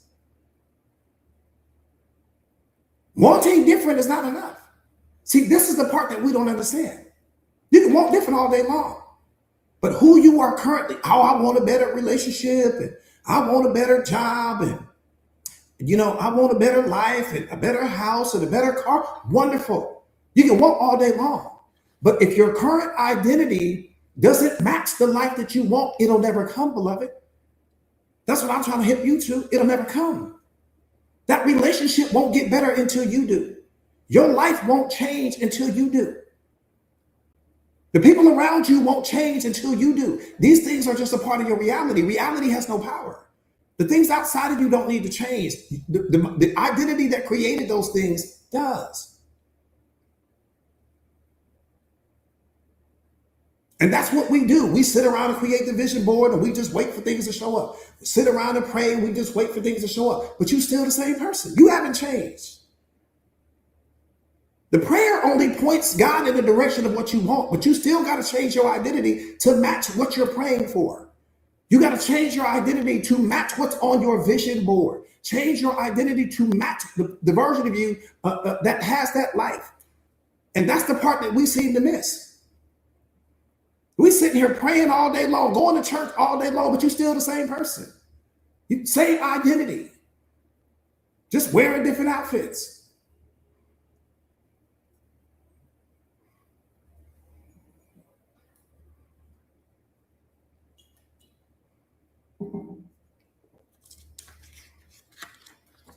I got you, beloved. Nah, like I said, every version of you is available to you right now. The only thing that you have to do is shift the identity. First of all, figure out who that version of you is. Who is she? Who is he? Get detailed about that. And then you shift into that identity. I'm that now. I'm moving like that, talking like that, walking like that, thinking like that, showing up like that. And my reality will create that. My reality will reflect that. Is there going to be a lag there? Hard, yes. There's going to be a lag there. And that's okay. That's where my faith comes. Oh, yeah, I'm moving like that. If I got to move away from certain people, I'm just going to have to do it. I'm just going to have to do it. If I got to walk away from certain people and walk away from certain relationships because I don't need people telling me what I can't do and it's not going to work. And I don't need people projecting their limitations on me. So if I got to move away from certain people, that's what I got to do. But I'm getting ready to become that version of me. And I'm getting ready to remove every person from my life that doesn't align with who I am becoming, period.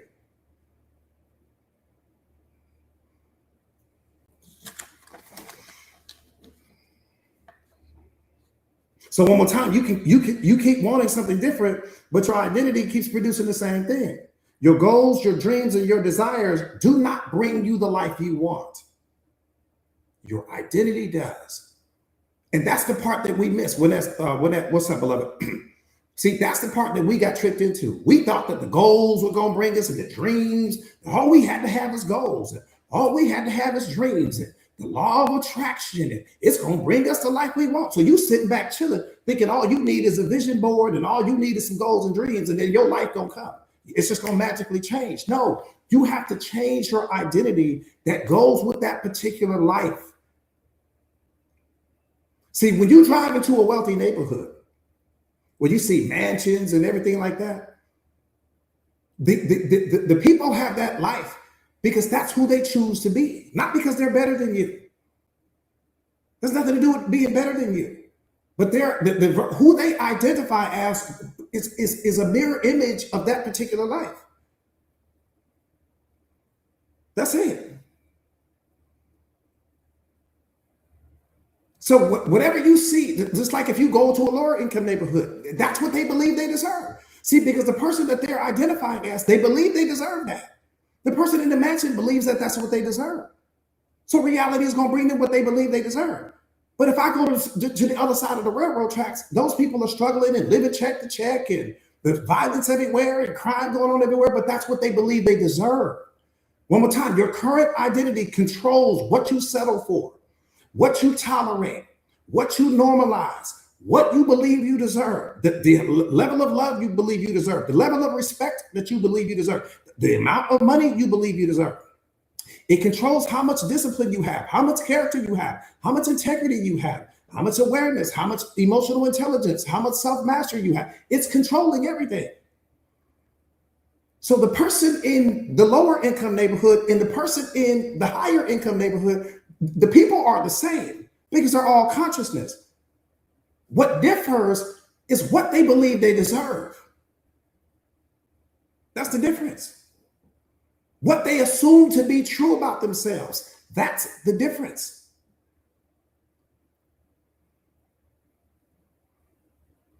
And if you took the person from the lower income, watch this right here. If you took the person from the lower income neighborhood and you took them to where the mansions are, they would say, ooh, I could never afford this. That's the first thing gonna come out their mouth. That's the first thing gonna come out their mouth. Ooh, I could never afford this. It's nice, but I couldn't afford this. That's the first thing they're gonna say. Because their identity doesn't go with that. And that person, if I took that person from that mansion and moved them, took them to that lower income, they would never identify with that. So what's the difference? Identity.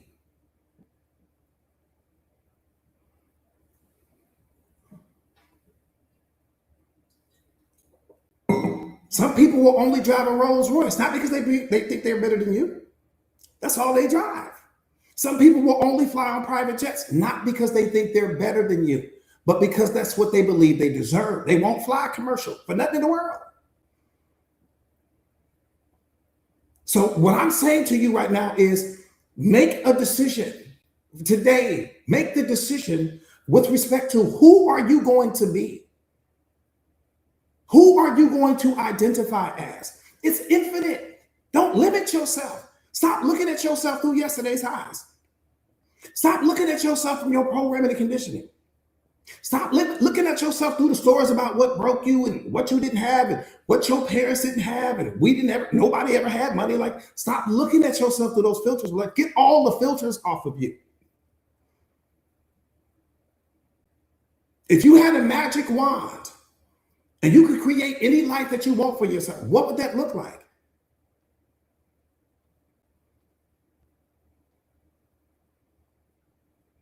It don't matter what happened yesterday. It doesn't matter about how much your family have had in the past. It doesn't matter what your past accomplishments or achievements were. Don't worry about any of that. Get all of that out of your mind, because that's what's creating the limitations. The limitations are coming from your programming and conditioning and the environment that you were raised in. That's where all of our limitations come from. Don't do that, because your parents and grandparents and all of these people may have projected their limitations onto you. So you may say, I just want a simple life, coach. I just wanted this, or I just wanted that. That's your pain talking, beloved. That's your programming talking.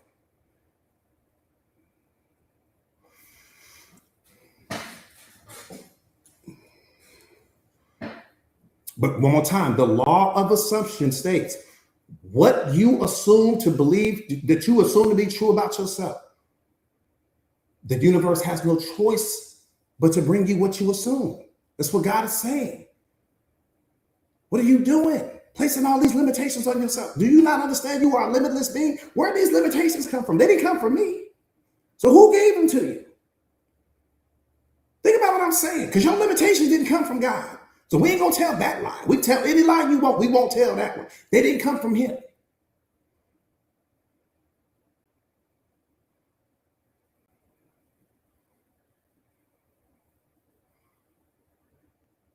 So we got to get all of the limitations off of you, all of what you think is possible, because you're not even what's possible for you. You're nowhere even close.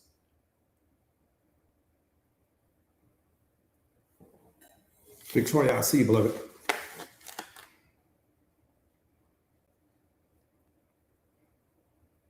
The reason why you keep choosing your old identity is because it's familiar to you. Not because it's right for you, because it's familiar to you.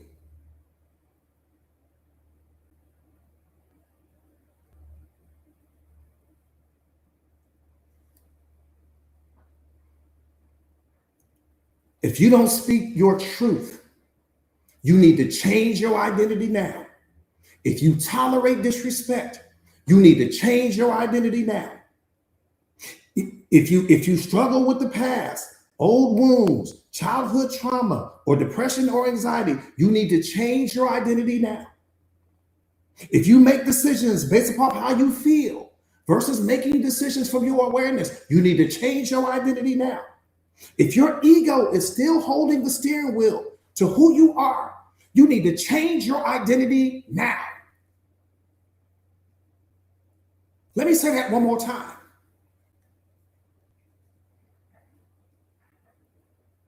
If you tolerate disrespect, your identity has to change.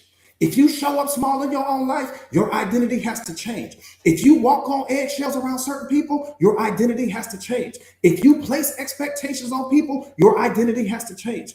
If you need people to validate you in order to feel validated, your identity has to change. If your ego is holding the steering wheel to who you are right now in this moment, your identity has to change. If you haven't done the inner work, your shadow work, your identity has to change. If you still have the childhood trauma and all of the unhealed wounds, your identity has to change. That identity can't attract the life that you want, beloved. That's what I'm trying to wake you up to. It doesn't make you a bad person. It's just what you're choosing to identify as. One more time, your identity isn't what you are. Your identity is what you've rehearsed. And you've rehearsed it with so much repetition that you've convinced yourself that that's who you are. That's what's hurting you.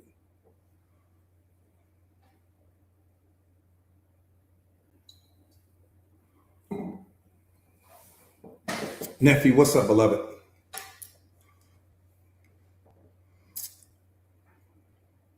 Because we're not doing that anymore. We're not doing that anymore.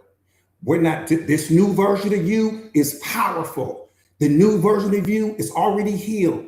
The new version of you is already confident. The new version of you is already fearless. The new version of you doesn't tolerate disrespect. The new version of you doesn't show up small. The new version of you is so consistent. The new version of you is the priority in your life. The new version of you is unconditional love. The new version of you is belief personified. That's the new version of you. That's how we move it. And then the world is going to catch up and mirror that new identity. I'm that now. Not becoming one day, coach. Not, okay, we'll work on it. Not, I'll read some books. We don't know. We're doing it now. You shift out of the old version of yourself now and into that new version of you today. Today. How do I do it, coach? Here's the mindset. Here's the mindset.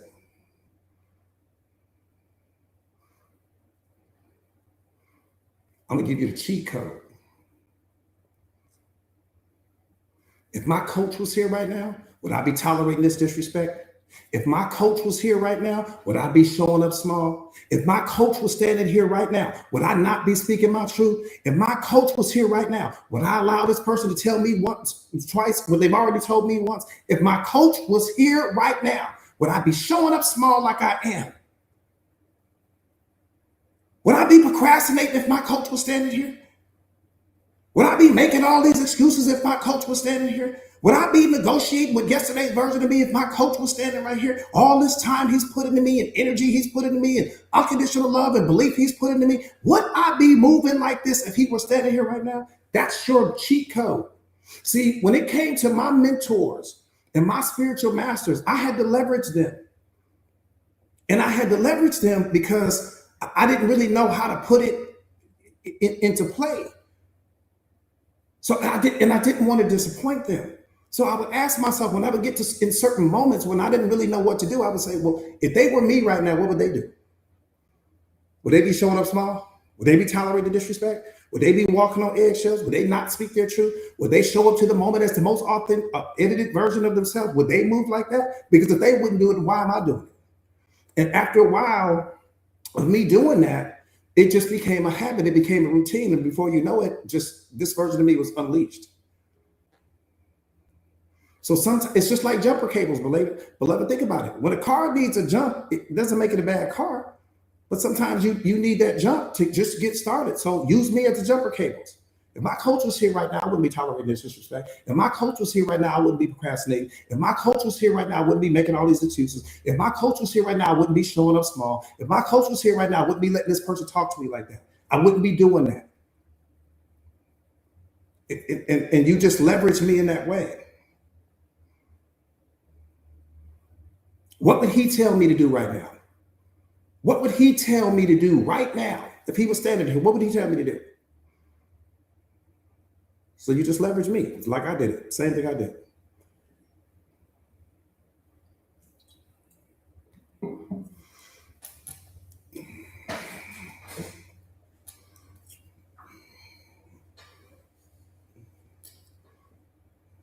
Sandy, I got you, beloved. Do me a favor real quick, you guys. And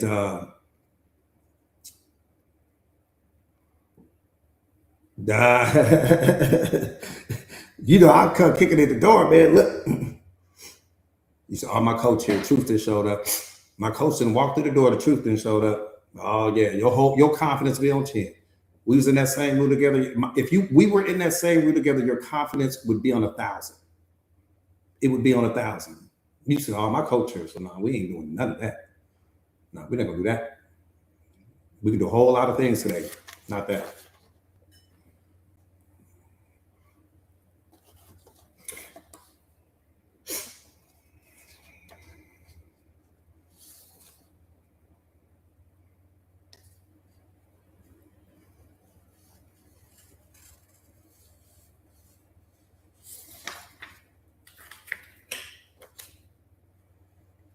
All right, you already know. Yeah, you already know. Let's get busy. Yeah, let's get busy. We calling Ubers. I already know. I'm grabbing backpacks, hefty bags. Yeah, give me that duffel bag right there. Yeah, come on. We're gonna be at the Motel 6. We're gonna be at the Motel 6, but we ain't gonna be in here. I can tell you that now. We might be at the Motel 6. We might be in that tent at the park, but disrespect won't be there. Showing up small won't be there. We grabbing everything. Just grab everything that you can grab with your hands, and we're gonna put it in this trash bag. What Uber? You called the Uber yet? No, here, let me call the Uber. Let me see. You called it? You sure you called the Uber? No, let me see, because you might not have called. Let me call the Uber. We out of there. We out of there. And 3 months later, that same person that was disrespecting you gonna be begging to be a part of your life. I can guarantee it. Tabarez, I'm telling you, we're gonna be on top of. I don't know where we're gonna be, but we're gonna be on the top. Wherever we at, we're gonna be at the top. I can guarantee you. If we at the park, we're gonna be doing seminars at the park. If we at the Motel 6, everybody gonna want to hang out in our room. That's where they're gonna want to be. I'm telling you right now. We ain't gonna get no sleep at the Motel 6 because they're gonna keep knocking on the door. Hey, y'all in here doing them talks again? We want to just come out and talk. Wherever we at, I'm telling you, I don't know where we're gonna be. We at the bottom of the ocean, it's gonna be, we're gonna run. What's at the bottom of it? Wherever we are, it's gonna be the best.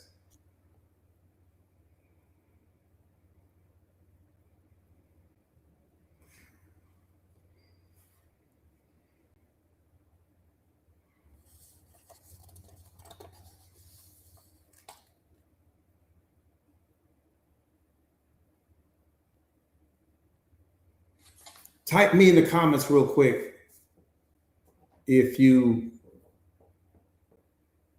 have control over your mind right now. If you believe that you have control over your mind, type me in the comments. That part right there, Scar. Douglas said no. Marcel said no. No, me. Type me if you believe that you have control over your mind. Roger said no, coach. Snooky said no. Snooky, what's up, beloved? I like that, Iris. I like that answer right there. That was one of the best ones so far. I like that a lot, actually.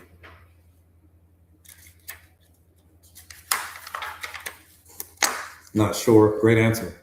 Great answer. Not yet. Great answer.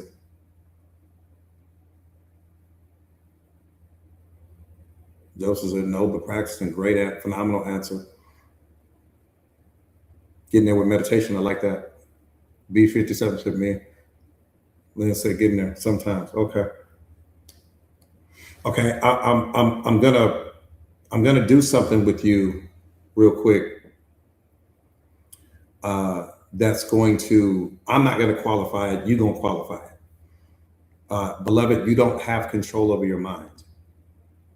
Okay. You don't have control over your mind, but I'm getting ready to give you mastery over it right now. You hear what I'm saying to you? You do not, it's hard, double down on the do not part. You do not have mastery over your mind in this moment, but I'm getting ready to teach you how to gain mastery over it. By the end of this session, you're gonna have it. I said you're gonna have it.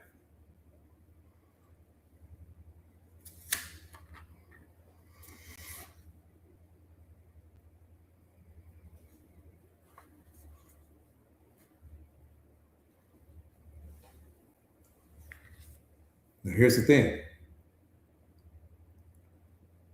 Mindset Masters family, I need you guys to really lock in on this.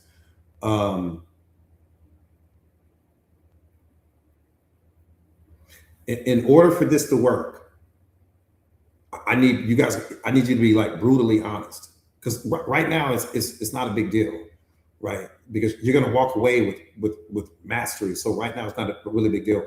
But in order for this to be successful, Cephate Red, I see you, beloved. And I need brutal honesty. Please don't cap, because you're not hurting me. If you do, you're only hurting yourself. Okay.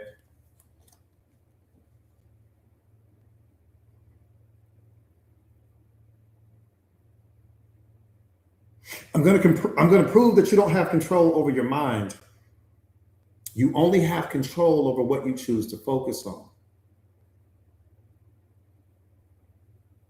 For the next 2 minutes, here's the exercise. You ready?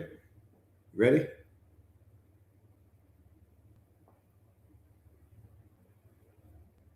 For the next 2 minutes, Do not think about a white bear. For the next 2 minutes, do not think about a white bear. And if you love your coach, and you thought about a white bear, type me in the comments. If you love your coach and you thought about a white bear even one time, come on, Rich. Do not think about a white bear right now. Get it out of your mind.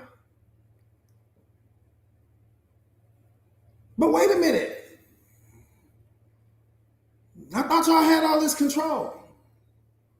Where'd all that control go?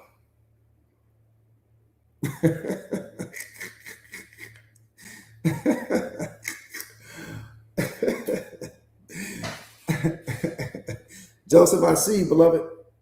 Just a key, I see you, beloved. Roger, I see you. Nah. Yeah.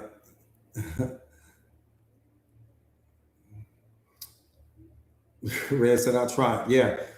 Red, you're going to love this too. I'm going to put this in the community for you guys later. I'm going to put all this stuff in the community, but you don't, beloved, but I'm getting ready to teach you. I'm getting ready to teach you.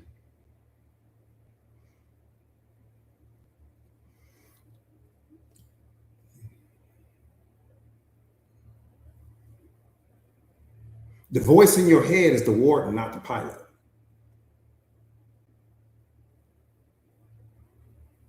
Scar, you said you thought about it. Let me say that one more time. The voice in your head is the warden, not the pilot. You are the architect of your own prison, but you've forgotten how you built the walls.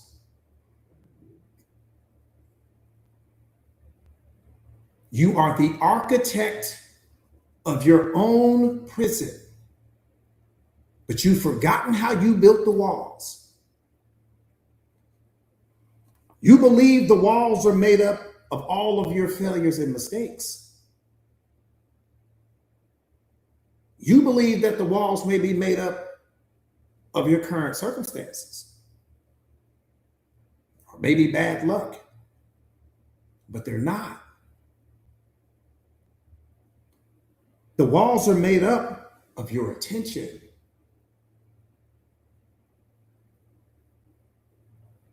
The prison that most people live out of is made up entirely of what they give their attention to. Because what you focus on, you attract. What you focus on, you amplify. What you focus on, you become. See, I told you not to focus on it. That's why you focused on it. When I said, don't think about the white bear, right? In that moment, you were already focused on it. It was too late. Every time you order yourself to stop obsessing over the mistake, mastery here. You're getting ready to get mastery here. You're getting ready to get mastery over your mind right now. Oh, on a level that you can't even imagine. So it's wonderful that you failed the little test. Wonderful. Wonderful that you failed, beloved. This is the best time this is the first time in history where failure is going to feel like victory. You like, oh, I failed. Look at who you became on the other side of the failure. Look at who you're getting ready to become on the other side of the failure. You'll never fall for this again. You're going to understand the whole thing. Every time you order yourself to stop obsessing over some mistake, the past, the future, replaying what happened to you, telling yourself the story regarding what broke you, to stop thinking about a person, or you're telling yourself that this time is going to be the last time regarding something that you might be addicted to, you're rerunning that white bear experiment. That's what you're doing.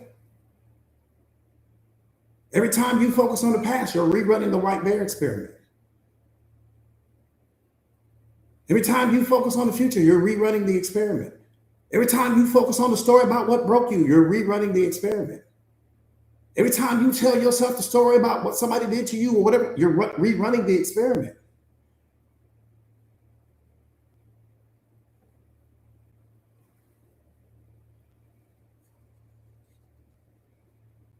Here's the truth. Whatever is driven to an extreme eventually converts into its opposite. Meaning, if you suppress a thought with enough force, it doesn't disappear. It waits. It gathers what you fed it and becomes the steering wheel to who you are. What I'm sharing with you today is the very reason why most of you guys have been fighting a war for years that you keep losing. You're fighting a war that you've been losing, beloved. Because the very thing that you are using to fight the war in your mind is the very thing that gives it power. Think about what I'm saying. If you go on a war with another country, but before you go to war with the other country, you buying them the tanks and you buying them missiles and you buying them guns and training their soldiers, and you might lose that war. You're going to lose that war. And the war in your mind is the same way. Everything that war needs to exist is coming from you.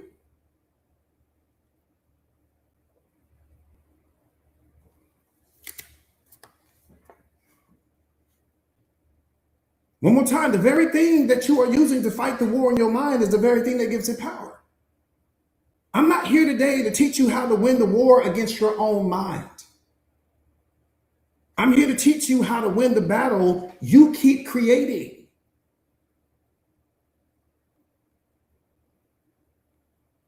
How do you win a war that you're creating?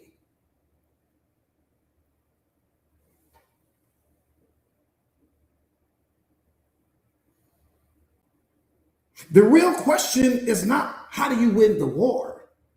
The real question is what happens if you stop showing up to the fight?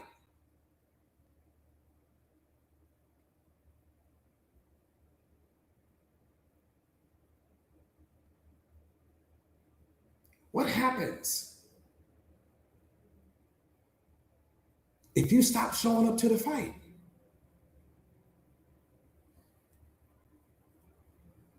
If you push anything in your mind hard enough toward one extreme, it flips into the exact opposite.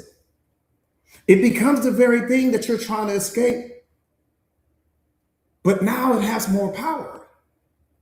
Here's the assumption that this destroys. You think forcing a thought out is control, but it's not.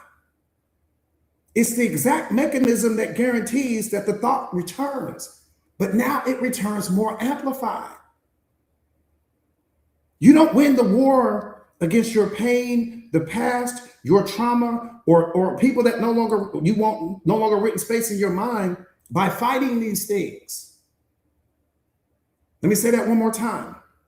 You don't win the war against your pain, the past, your trauma, or the people that you no longer want renting space in your mind by fighting these things. Because anything you fight, you empower. You win the war by refusing to fight with them to begin with. Everything that's currently hurting you mentally and emotionally is just a thought that you are keeping alive because you are giving it the very thing that it needs to survive. Your attention. How do you win the war against something that you're giving your attention to? Come on, turn your spiritual awareness up. Turn your awareness up, beloved. You say you want to let go of the past, but yet you keep feeding it your attention. So how can you let go of something that you keep feeding your attention to? You say that person is, I don't want this person in my life anymore, whatever the case may be, but you're still giving them your attention. If If you're giving the person your attention, you're keeping the person alive. So you'll never release them until you stop feeding them your attention. You say you want to heal, but you're still giving your attention to what broke you. So how will you ever heal? You become healed when you stop giving your attention to the story about what broke you.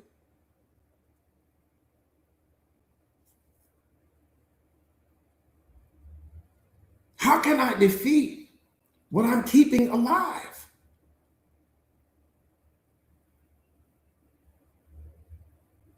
Think about what I'm saying. You say you want to let go of the past, but you're giving it your attention. You want to let go of the person, but you're giving them your attention. You want to heal, but you're giving your attention to the story about what broke you. Your trauma, what somebody did to you. These things require your attention. I can make the argument that the most powerful thing you have is your attention. Because without your attention, nothing can survive. Your past is only real because you give it your attention. The future is only real because you give it your attention.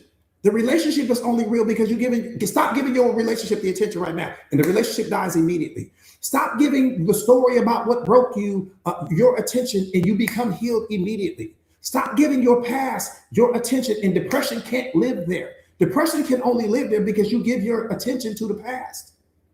If I don't give my attention to the past, there is no depression. If I don't give my attention to the future, there is no anxiety. So what's hurting me is not people, places, and things. What's hurting me is what I keep plugging my attention into. That's what's hurting me. Not people, not places, not my past, not what hurt me. Those things are over with. But I keep giving what's old my attention. That's why it's still affecting me. My past is affecting me because I give it my attention. My childhood trauma is affecting me because I give it my attention. That divorce is still hurting me because I give it my attention. Other than that, it would die. Without your attention, nothing can survive in your life. Nothing. Everything requires your attention. Because without your attention, the thing starves.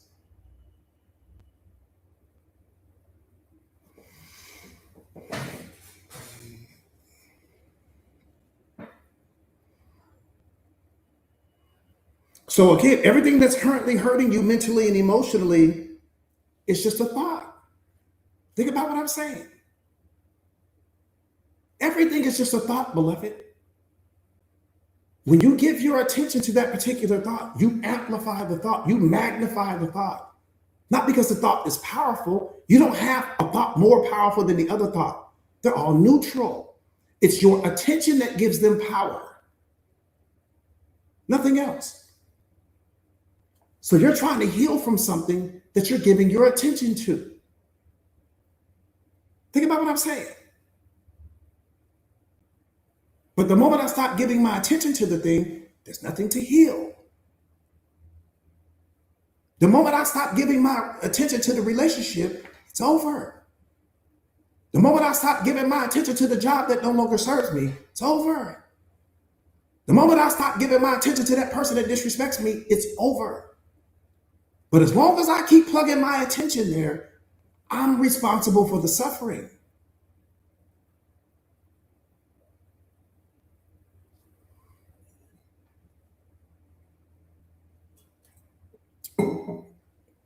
B57, I see you, beloved. Lord of the Rings, I got you. So one more time. Everything that's currently hurting you mentally and emotionally, I can't hurt you unless you give me your attention. I can't do nothing to you unless you give me your attention. So if you give me your attention, am I the problem or are you the problem? If you keep giving your attention to the toxic relationship, well, who's the problem? If you keep giving your attention to people that you got to show up small around, well, who's the problem? If you keep giving your attention to that person that's verbally abusing you, well, who's the real problem?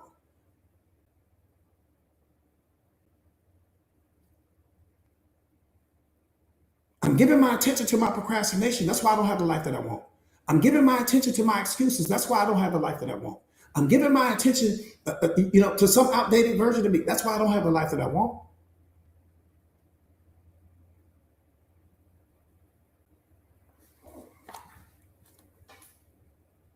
Here's what you need to understand. Whatever you give your attention to, you give power to. Your attention, beloved, is power. That's your power. Your attention is your power. Without that power source, everything dies. Me included. Stop giving your attention to me right now and I disappear. You can literally just do this and scroll up and it's over with. It's over with. I can't impact you anymore, but that's every person in your life. The moment you take your attention away from me, it's over for me. All my power is over.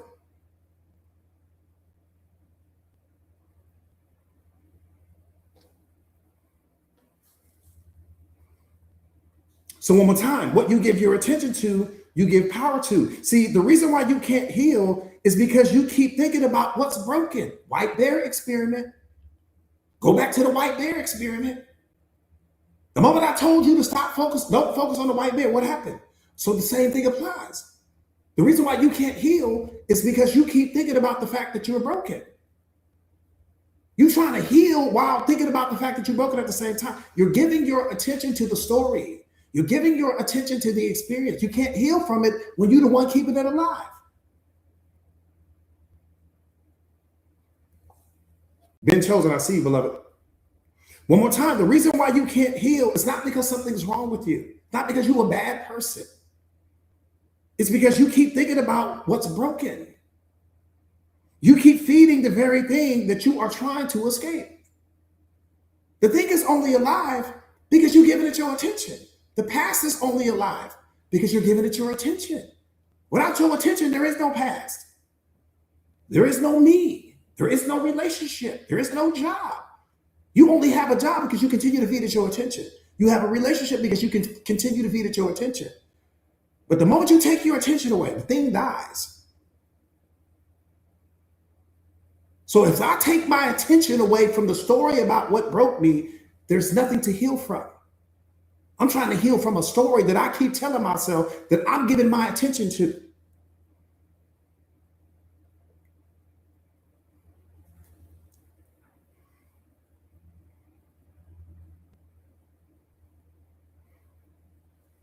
See, you're suffering because you're fighting against the way things are. You're suffering because the situation that you're rejecting is exactly what your spirit came here to heal. You're suffering because you wish things had happened differently than they did.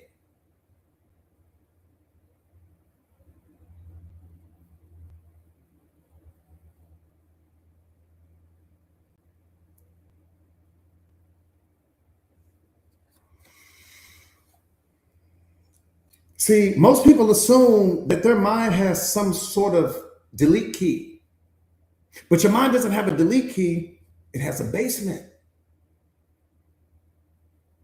And everything that you push into the basement of your mind, it never goes away. It just changes the address and waits for the lights upstairs to go off.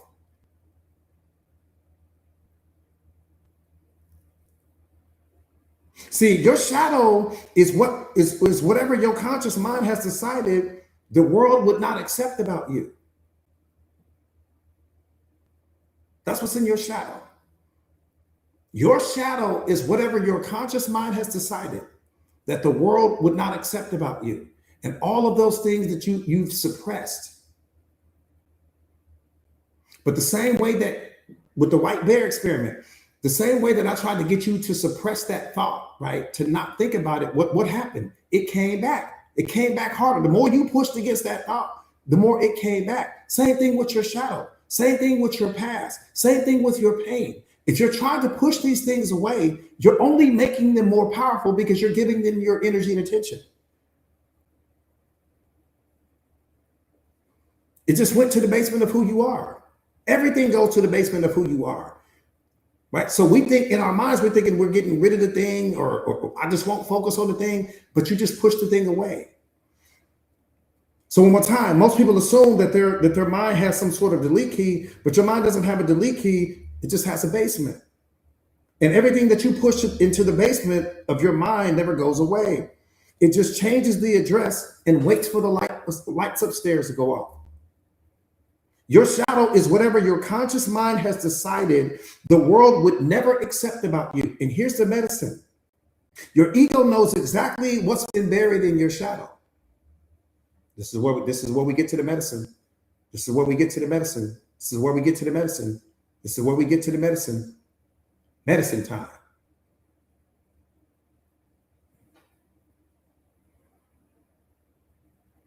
Your ego knows exactly what's been buried in your shadow.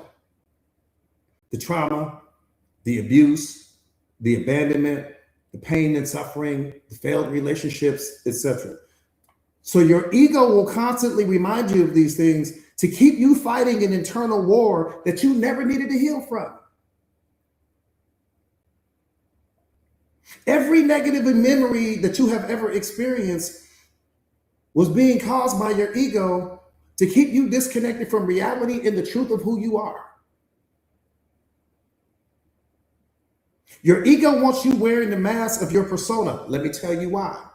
Because when you're walking around as the edited version of yourself, it means that you'll never step into your purpose, which means that your ego will always hold the steering wheel of who you are. Okay, so here's the medicine right here.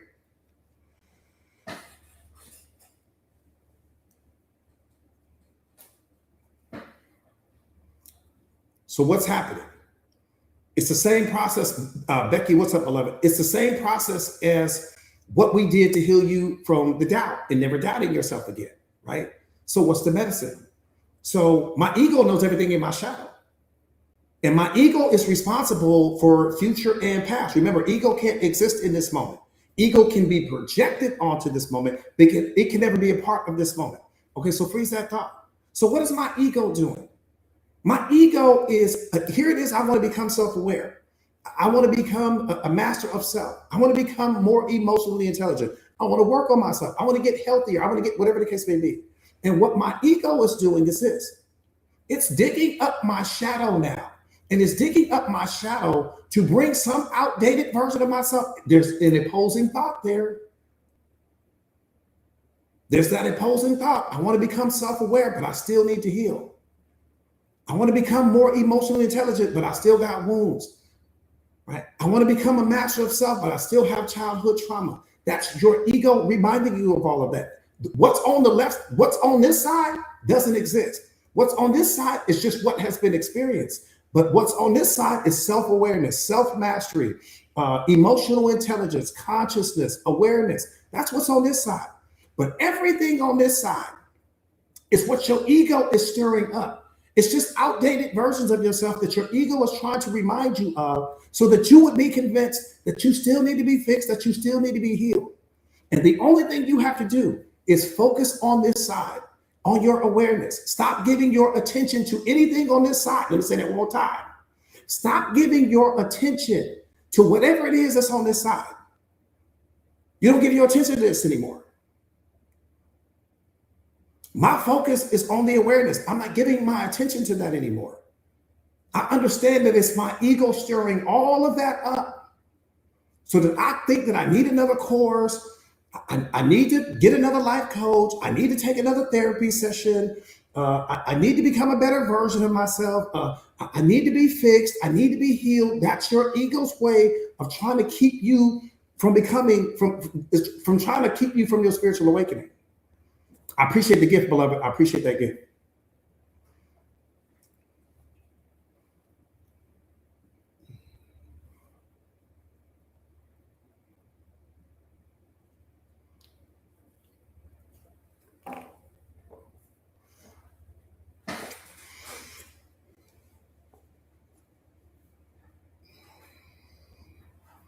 Everybody catch that?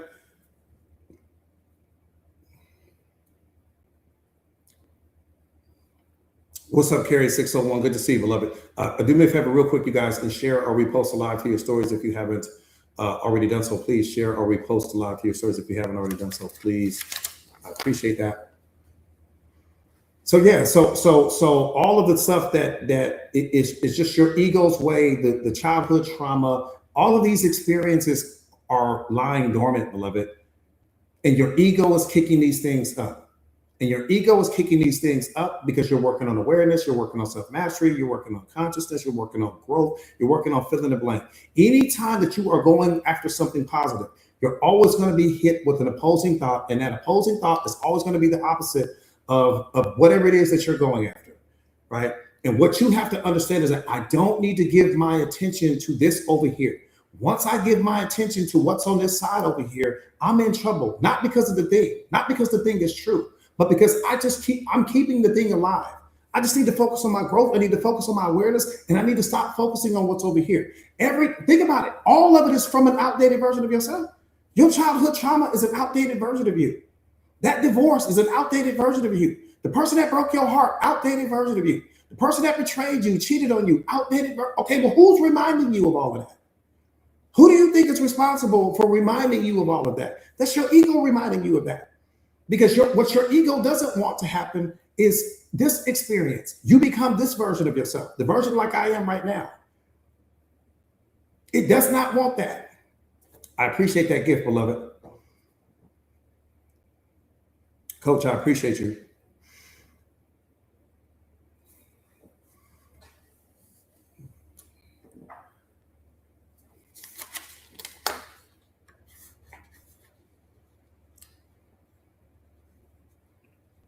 What you said, why what specifically, beloved?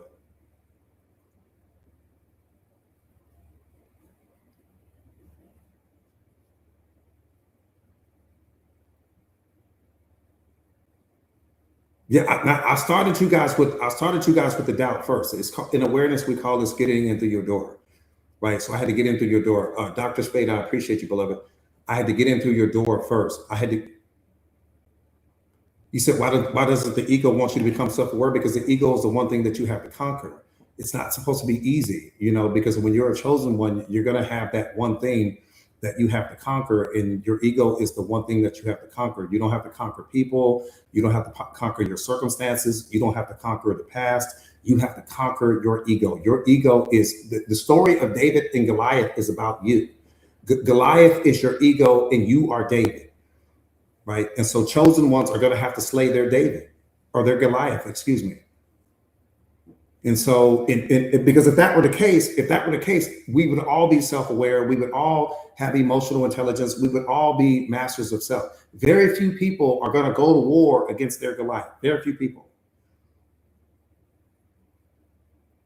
Right. So every single person on this live stream is in order for you to become awakened. Quana, what's up, beloved? So good to see you. In order for you to become self-aware, in order for you to become awakened, you're going to have to slay your Goliath. It's the last step to your spiritual awakening. I'm giving you the blueprint right now.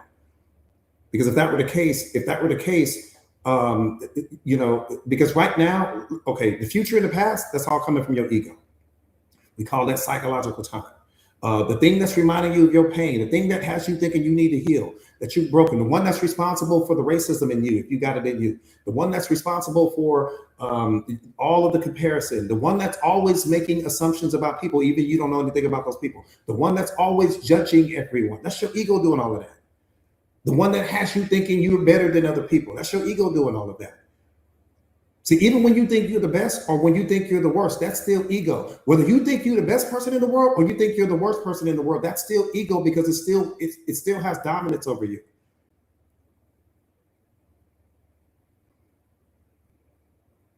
And so it's so important for you to understand, in order for you to become where I am right now with respect to on my spiritual awakening journey, you got to slay your Goliath.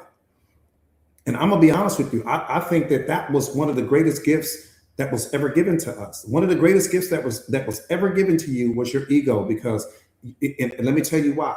Because it's going to determine how badly you want this thing. That's how God is going to know. See, because it's the one thing you can't fake. You can't fake that. You can't fake that. You can fake all kinds of other stuff. You can't fake that. Overcoming your ego is something that you can't fake. You can't fake it. And the beautiful thing about it is that it's your own private battle. It has nothing to do with anyone else. Nothing to do with anyone else. So you can't say, oh, well, somebody else stopped me, or somebody distracted me, or somebody derailed me, or somebody you can't use those excuses because it's all internal. This is internal work you got to do. It has nothing to do with anyone else.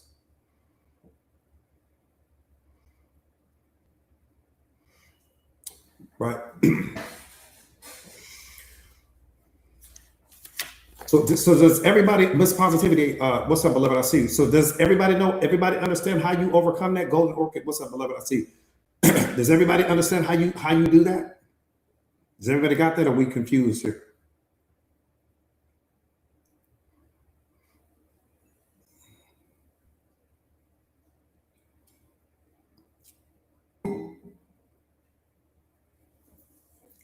Exactly, chosen one. Exactly. Yeah. So again, I'm becoming self-aware, right? I'm becoming self-aware. I don't need to fight my thoughts. I don't need to fight my past. I don't need to fight my trauma. I don't need to fight the stories about what broke me. I don't need to fight about the divorces and the failed relationships. I don't need to fight. Those things are all behind me. None of those things are a part of my moment. But what's going to happen is this: as I'm becoming more self-aware, as I'm working on myself, as I'm building myself, transforming my body, transforming my mind, what my ego is going to do is just going to remind me about the failed relationships, remind me about the childhood trauma, remind me about the story about what broke me, remind me of who stopped loving me, remind me of what's in my shadow, remind me that I need to heal, I need to be worked on. See, it's your ego that has you convinced that you need to heal. So it's going to stir all of those thoughts up. Here's the thing: the thoughts have no power. That's the part here's the medicine. The thoughts have no power. That's what you got to understand. In that moment, I need you to pause. Hard pause. This thought has no power. This thought requires my attention. In order for this thought to become powerful, it needs me. It can't do anything without me. Now, if I plug my attention into this thought, the thought's going to become the thing. And when it becomes the thing, now I'm feeling depressed. Now I'm feeling sad. Now I'm feeling unhappy. Now I'm feeling broken again. Because once you start one more time, it's like the white bear experiment. So I don't need to give my energy and attention to that at all. Now that I understand, I don't need to plug my energy and attention. And here's the thing: I've already experienced this. The divorce, I experienced that. So now I know my ego's online right now. That trauma, I already experienced that. I know my ego's online. The failed relationships, I experienced that. I know my ego's online. Why would I plug my attention into that? No, I need to plug my attention over here to this self-awareness, self-mastery. I need to get up. See, watch this right here. This is what I want you guys to do. I want you to have a bag packed, ready to go. For your gym bag. Have that bag packed and ready to go. I didn't say get ready once you start feeling these feelings. No, you instantly get up, right? Whether you're going for a walk, whether you're going to put your favorite music on, whether you're going to go work out, whether you're going to go do something in that moment productive, or pick up your book and start studying self-awareness, self-mastery, put on a podcast, put on whatever the case may be. But what I want you to do is this: I want you to stop. I want you to just stop and say, look at my ego. It's trying to remind me of something I already experienced. And in order for me for this thing to have power right now, I got to plug my attention into it. If I don't plug my attention into this thought, the thought is, watch this right here. When it's in thought form, it has no root. It hasn't taken root yet. It's weak. It only becomes powerful when you plug your attention into it. Once you plug your attention into it, it goes from being a seed to an entire tree now. You got a whole tree in your life now. But as long as I let it stay in thought form, because I understand, look at my ego. Look at what it's trying to do. It's trying to keep me from my awakening. And you're going to get so good at this. You're going to get so good at catching it in thought form that your ego won't have any more power over you. This is how I mastered my ego. how I mastered it. My ego my ego doesn't even throw stuff at me anymore. It's like, coach, I don't fool with you no more. Because it has no more power. So you guys have to remember I told you about the glass, right? You got that glass, right? And let's just say the glass is filled with water. And at the bottom of the glass, there's like that much dirt and soil and everything like that. But it's lying dormant. You can see the separation. And everything above that soil, the water is clear. The water's fine. Nothing wrong with the water. But there's that soil down at the bottom. That soil represents your past.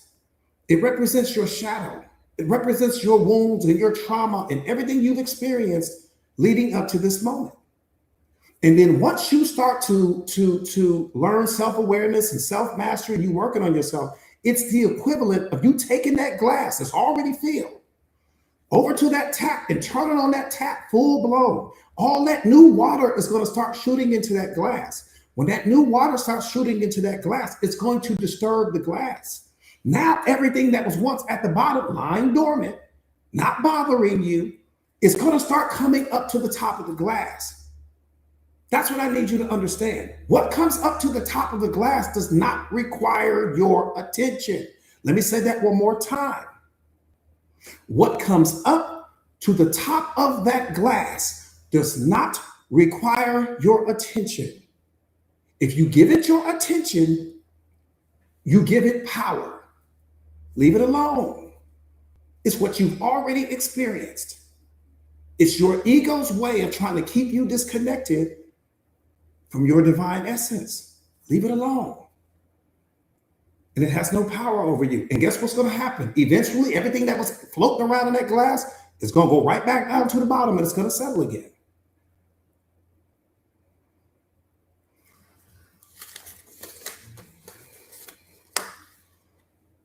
Queen Sophie, what's up, beloved? Everybody catch that? Maywood, I got you, beloved. So one more time. One more time. One more time. One more time. Kels, what's up, beloved? One more time. You're the glass. Okay? You're the glass. At the bottom of the glass is completely filled with water. At the bottom of that glass, it's like that much soil down at the bottom, but the soil's lying dormant.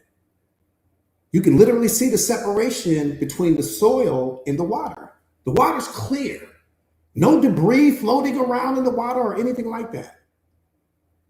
And then once you start learning all of this awareness and self-mastery and emotional intelligence, it's the equivalent of you turning on that faucet full blown. What do you think is going to happen to what's in that glass? The glass is going to be disturbed, right? Not because you're doing something wrong, but because you're learning all of this new powerful information. Once you turn that faucet on, the faucet being the metaphor for awareness, once you turn that faucet on, everything that was once lying dormant at the bottom of that glass is going to start coming up to the surface. Not because it needs you to give it your attention, but because it's just reflections of outdated versions of yourself that you no longer are, that you no longer identify with. Just watch everything. Just watch. Just become the observer. Leave them alone. And when you leave it alone, it's going to go right back down to the bottom of that glass again and settle at the bottom of the glass. You're going to learn some more stuff. It's going to come up some more. And eventually that glass is going to get so big, it won't bother you anymore. That's what I'm saying. When the past comes up, leave it alone. When the thing about what broke you comes up, leave it alone. When the failed relationships comes up, leave them alone. When the future comes, leave it alone. Focus on where you're going. Where are you going?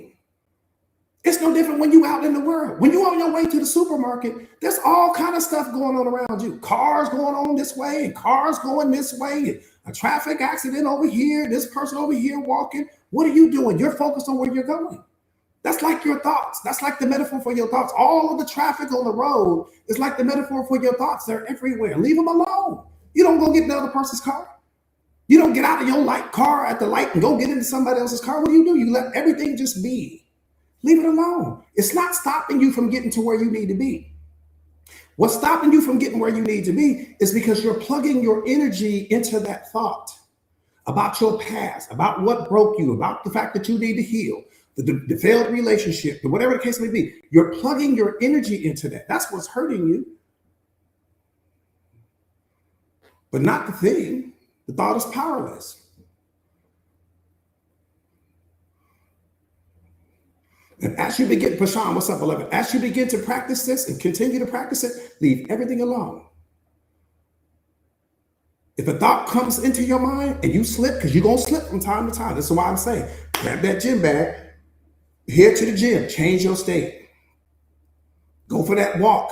Don't sit there and fight it. Don't argue it. Don't try to think it away. One more time, white bear experience. The more you try to push it away, the more you try to suppress it, you're going to create more of what you already don't want. Leave it alone.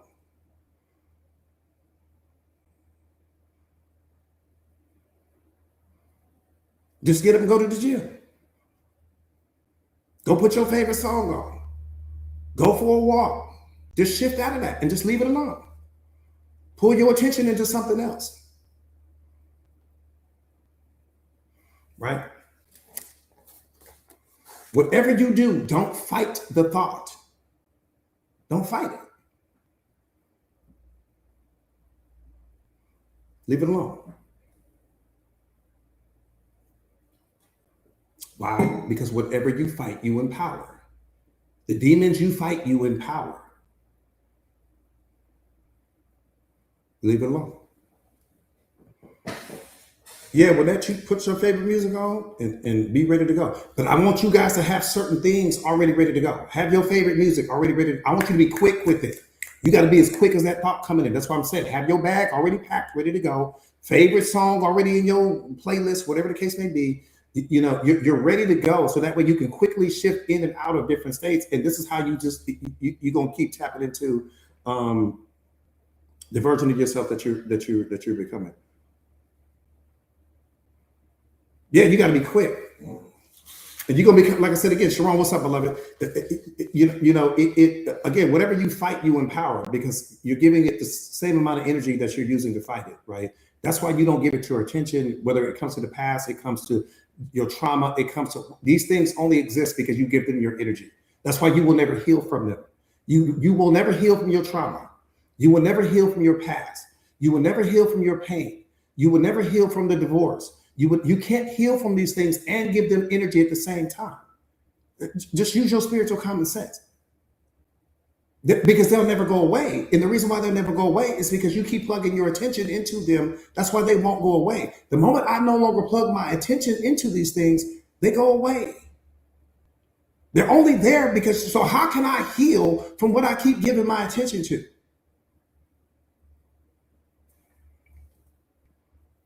I say I don't want to be in a toxic relationship anymore, but I keep giving it my attention. I say I don't want this job anymore, but I keep giving it my attention. I say that I've outgrown this particular friend over here, but I keep giving this person my attention. Okay, well then clearly not. Because I'm keeping the thing around. The thing can't stay around without my attention. So that's why I say, this is why healing is an illusion. Because the moment I no longer give my attention to the thing, there's nothing to heal from. The thing is over with already. It was probably over with 5 years, 10 years, 20, 50 years ago. For some of you guys, it's so old. There's nothing to give, there's nothing to heal from. You just giving a power to something, giving your attention to something, and you're giving the thing power over you. That's the only reason why you need to heal from it. When I see you, beloved. Does that make sense?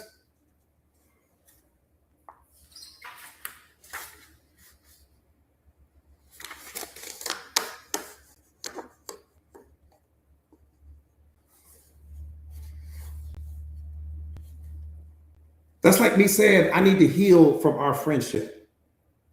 You super disrespectful. right? You always verbally abusing me and calling me out my name and all of these other things like that. And I'm telling you, I'm telling a mutual friend, I need to heal from this relationship, but I show up to it every day. No, I don't need to heal from the relationship. I need to stop giving my attention to you. The day I stop giving my attention to you, the relationship is over with. It's over.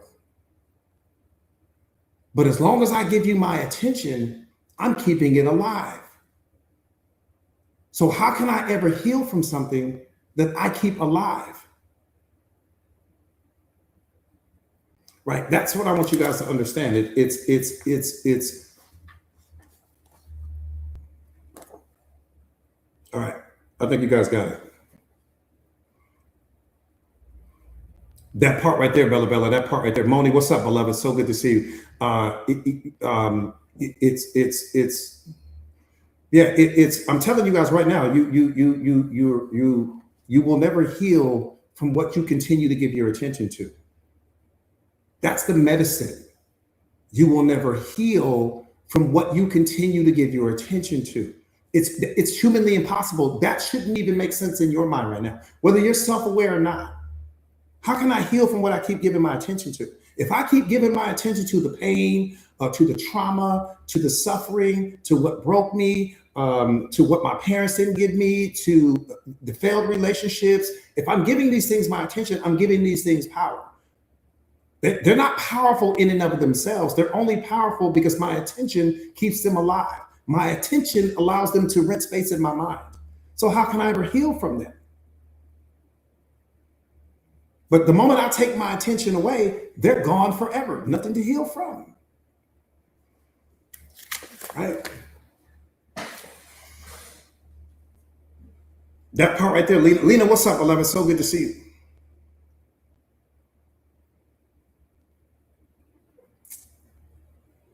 Queen of Sheba, I see you. Here's the problem. You think your pain broke you.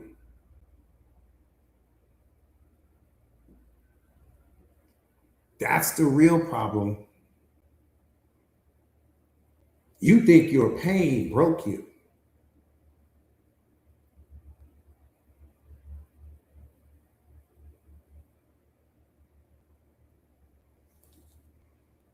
You spent years believing that whatever shattered you, whatever it is that broke your heart or tore to your life, left you weaker. That's programming.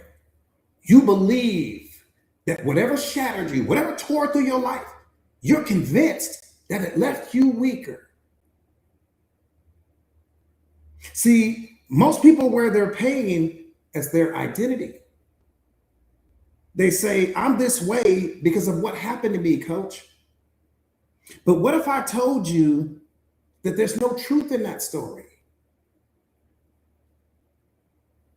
What if I told you that the story you've been telling yourself about your suffering is incomplete? You've been telling yourself half a story, and the most powerful half has been left untold. Because here's the brutal truth. Your pain didn't break you. You just never forged anything from it.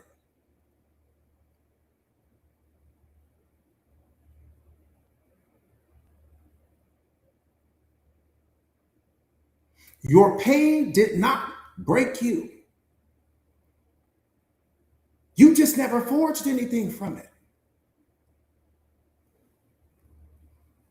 You never turned it into fire. That was the point. You never turned it into power. That was the point. Here's the truth. Your pain shaped you. Your pain stripped away all of the illusions that were keeping you asleep. Your pain was there because you weren't loving yourself unconditionally. The pain arrived because your boundaries didn't exist. The pain arrived because self-respect did not exist. The pain came to remove everything that was fake in your life.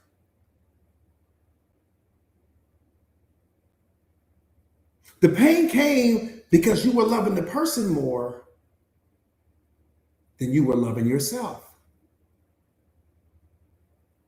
Just give me some truth here. You ain't got to put it in the comments. That's why pain comes. That's why it comes. Because we'll start loving the person more than we're loving ourselves. See, you're here today because it's time to stop running. That's why you're here, because it's time to stop running from your pain. It's time to stop numbing yourself to it. It's time to stop shrinking in the face of it. It's time to stop editing yourself because other people can't handle the full weight of your truth. And it's time to stop defending yourself, or rather, it's time to stop defining yourself by what hurt you.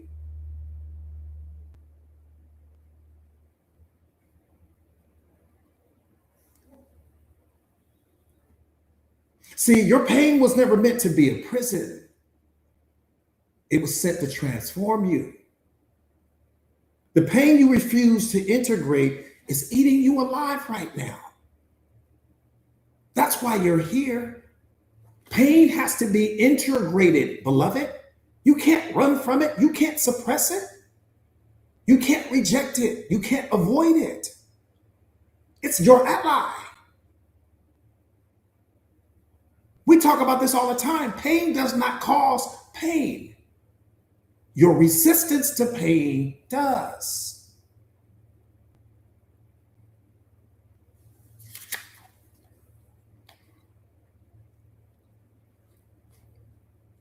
See, your pain didn't just appear just because you learned how to build your life around it. Trauma doesn't vanish because you're becoming more productive. And loss doesn't dissolve because you force yourself to move on. What happened to you didn't end, it went underground.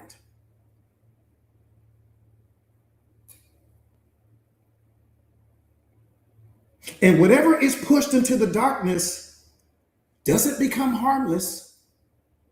It becomes influential. It becomes dominant. What you suppress shapes your reactions. Catch this right here. If you don't catch anything else, catch this right here. What you suppress shapes your reactions, your fears, your relationships, your self-concept, and the limitations that you place on yourself. For some of you watching this live stream, you don't feel fully alive. Not because you're broken, but because a part of you is still frozen in the moments regarding what went wrong.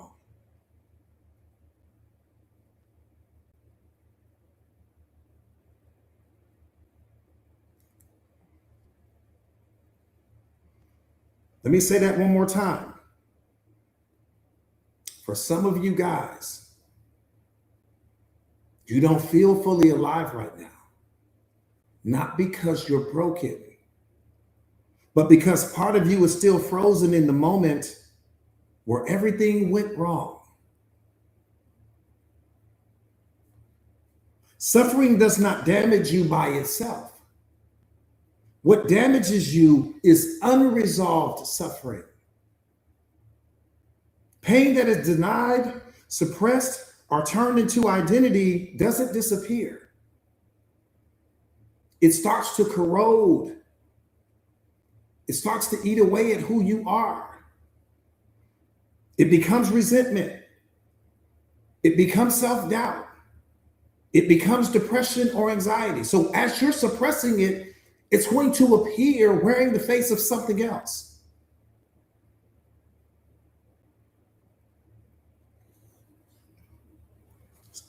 See, transmutation means, and we talk about transmuting the negative energy, right?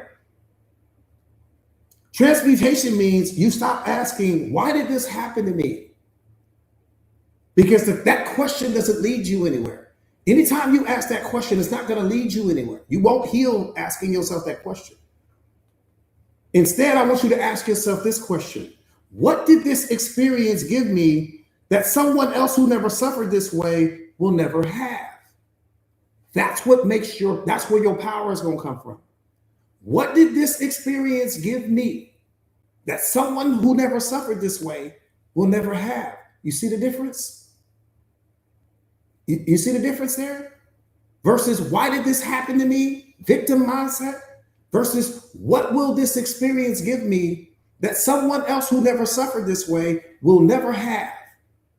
That's strength. What is it going to give you? Emotional intelligence, self-awareness, wisdom, resilience, depth, the ability to recognize suffering in others. That's why God lets us experience this. How will you see suffering in others if you've never experienced it yourself? How will you see pain in someone else if you've never experienced it yourself? How will that person ever relate to you?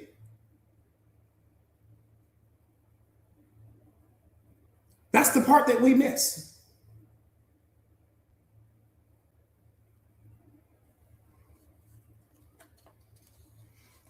See, if your pain is still destroying you, it's because it hasn't been fully integrated yet. That's why.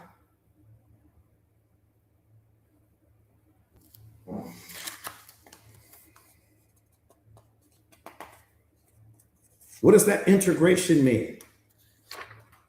Integration means that you decide what your pain is going to mean. Because pain that is not integrated will decide for you.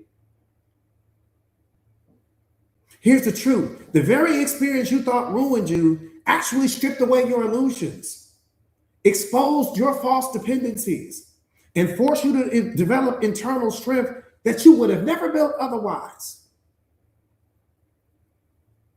This is where your power begins. While you cannot change what happened to you, you have complete control over what it means. Yeah, I'll give you that. You can't control what happened to you. I'll give you that. But you got complete control over what it means.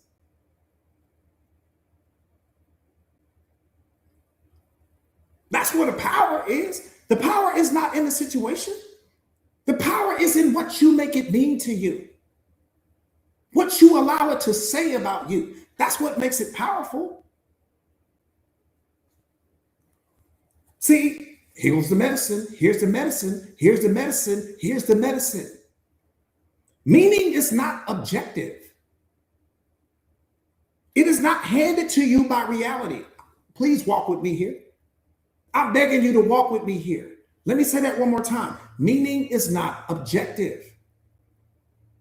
Meaning is not handed to you by reality.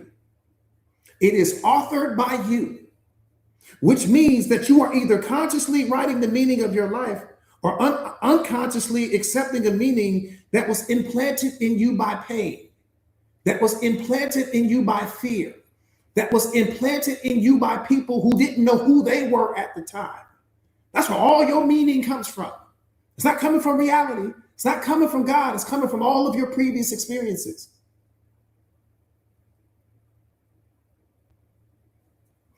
See, most people carry around an unconscious interpretation of their suffering that keeps you in chains. They think I was rejected because I wasn't lovable, or I failed because I'm not good enough, or they left me because I'm too much, or I was abused because I was weak. But there's no truth in that. Those aren't facts. They're your interpretations.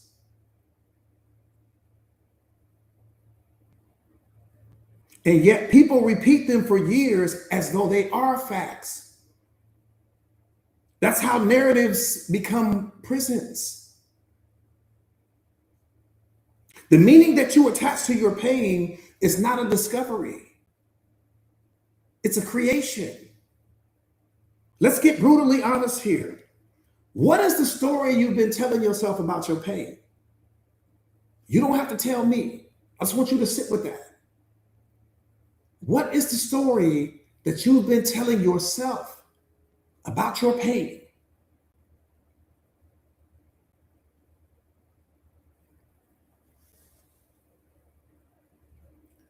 That it damaged you beyond repair? And you've been telling yourself that story? That it proves that you're not worthy of love? Have you been telling yourself that story? That it proves that life and people are cruel? Have you adopted that story? See, the story may feel true, but that's only because you've repeated it so often that it hardened into a belief. All of your beliefs, beloved, are just stories. That's what a belief is. A belief is a story that's been repeated with so much repetition that it has crystallized into a belief in your mind. So it doesn't make it true because you believe it. One more time, a belief is just a story that you have kept on repeat with so much repetition that it has crystallized into a fact for you. But that doesn't make it true in reality. It just makes it true in your mind.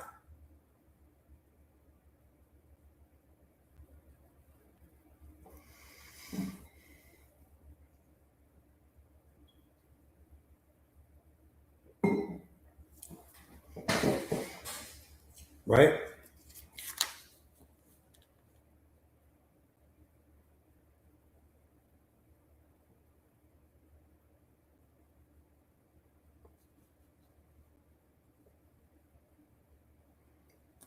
Watch this right here. Here's the medicine.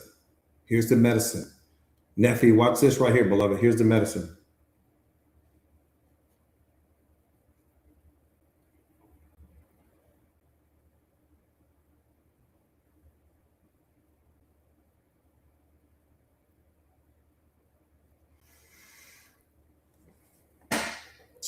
We can't let our pain be useless, right? Do not let your pain be useless. Let me give you a concrete example of what I'm saying. You were betrayed at some point in time in your life. That's a fact. Wonderful. Let's put that over here. The victim story is, I was betrayed because I was naive, coach. But here's the new story that you're going to live with that's going to give you strength. The betrayal taught me how to recognize deceit.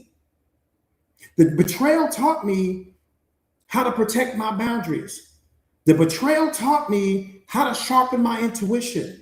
The betrayal woke me up to the importance of discernment, right? It showed me who not to become. You see the difference? You see the difference? Let me run that one more time.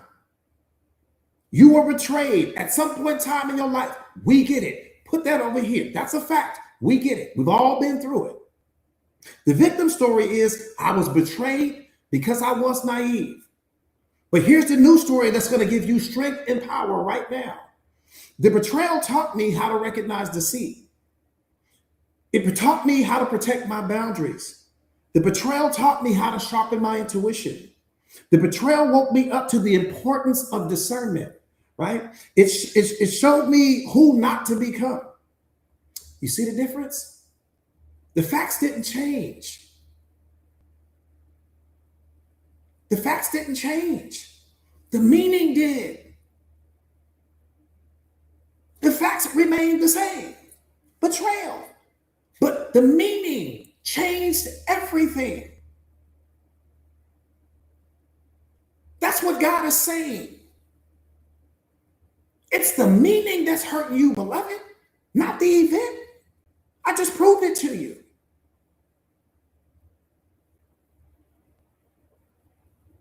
It's how you choose to define it that's hurting you, not the situation. It's what you make it mean to say about you. It's what you think it proves about you. That's what's hurting you, not the event. The event is neutral. You assign meaning. Meaning has to come from you. It can't come from the situation. Situations and circumstances don't come with built-in meanings. People don't come with built-in meanings. You define everything. And the way you define that thing will determine whether or not you suffer. But don't blame the thing. You're not suffering because of the thing. You're suffering because of the meaning you give it. You're not suffering because of people. You're suffering because of the meaning you give people. You're not suffering because of racism. You're suffering because of what you make it mean. This is what God is saying. It's impossible for you to suffer from racism because you got to attach meaning to that. It's impossible for you to suffer from your past because you have to attach meaning to that. It's impossible for you to suffer from heartbreak because you have to assign meaning to that. It's impossible for you to suffer from the future because you have to assign meaning to that. Meaning comes from you, which means power comes from you. Everything comes from you.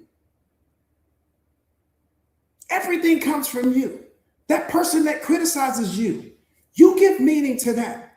The person that disrespects you, you give meaning to that. Everything outside of you is powerless without the meaning you assign to it. This is what God is saying. The way I created you is humanly impossible for anything to hurt you. You are hurting you, not people, not your past, not your trauma, not the unhealed versions of you, not your circumstances, just the meaning. Meaning unlocks emotion. When you assign meaning to something, you unlock the emotion. When you unlock the emotion, that's what's going to determine whether or not you suffer. It's all coming from you. And this is what he's trying to wake us up to. I didn't create a human being on this planet that can hurt you. There's not a situation or circumstance on the planet that can hurt you. There's not a loss that can hurt you. Meaning comes from you, which means that the pain is internal. It's not external. The external world doesn't cause your pain. The internal world does. When you don't master who and what you are, you suffer. Your suffering comes from a lack of self-mastery, not from financial resources, not from the people in your life, not from the toxic relationships, not from the narcissist, from you. No, it's not humiliation that makes you suffer, beloved. The meaning you give it does. Wake up. Stop giving your power away. Stop giving your power away. Please, I'm begging you. I don't like my life. It's impossible for you to not like your life. You don't like the meaning you assign to it. That's what's making you not like it. I don't like my relationship. It's impossible for you to not like the relationship. You don't like the meaning you assign to it. You assign meaning to it. And when you assign meaning to something, you get a negative return on that meaning. That meaning is it's like an investment. You either get a positive return on it or you get a negative return on it. But it's you hurting you. And that's how you know people that are awakened versus people that are still asleep. Because you can't say that you're awakened and you're still assigning negative meaning to things and punishing yourself at the same time. It just doesn't make sense. That's the equivalent of you not knowing how to swim. We're all at this river. We're having a great time. We're barbecuing. It's the middle of summer. Kids are running around. You don't know how to swim. And you keep walking out in this river. And every time you walk out in this river, you start to drown. You're screaming and you're kicking. We got to jump out there. We come and get you, pull you back on the land. Then you walk right back out there to the river again. You drown and you kick it and you know we got to come get you again. A few minutes later, you're sitting on the land. Now you walk back out into the river again. And we're saying, wait a minute. We're so worried about you now. We always have to watch and see what's happening with you. You keep putting yourself in the river. That's what God is saying. Every time you assign meaning to something that's negative, it's the equivalent of putting yourself in the river. You're drowning yourself emotionally. You're drowning yourself in the depression. You're drowning yourself in the anxiety. You're drowning yourself in the suffering. You're drowning yourself in the pain. You keep throwing yourself in life's river and you can't swim. Self-mastery is your swimming lesson. Emotional intelligence is your swimming lesson. Self-awareness is the swimming lesson. That's how you become the lifeguard. You got to become the lifeguard for your own life so that you stop drowning in the river of life. But the river is not hurting you the same way that life is not hurting you. What's hurting you is you keep walking in the river and you don't know how to swim. You're walking through life and you don't know how to swim. You're jumping into relationships and you don't know how to swim.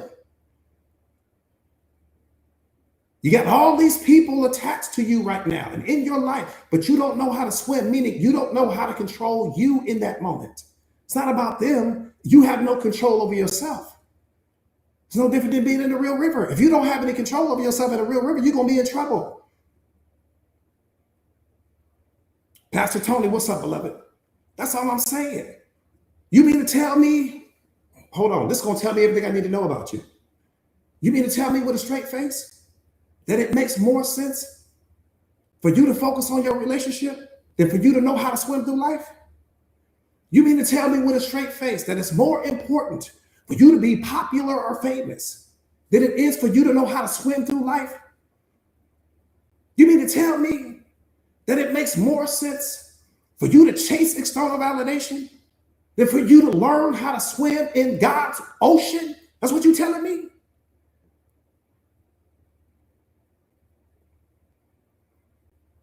That's what I'm saying.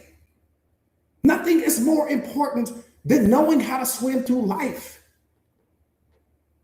You got to become the master swimmer in your life, beloved. Stop chasing people long enough to learn how to swim. Stop chasing validation long enough to learn how to swim. Stop chasing love long enough to learn how to swim in it.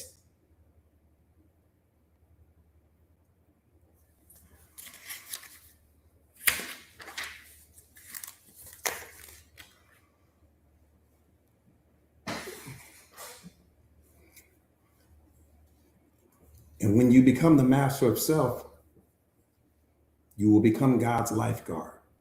And you'll teach other people how to swim. That's what it's all about.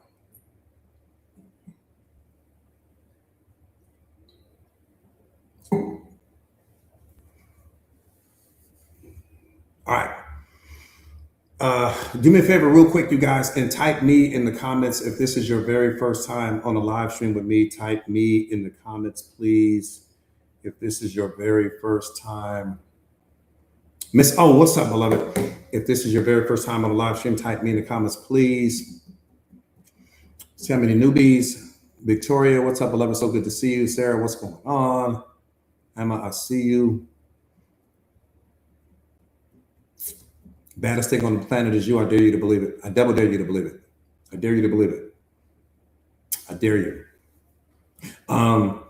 Real quick for all of the first and last time listeners, welcome, welcome, welcome, all first and last time listeners. Tanashi, what's up, beloved? So good to see you.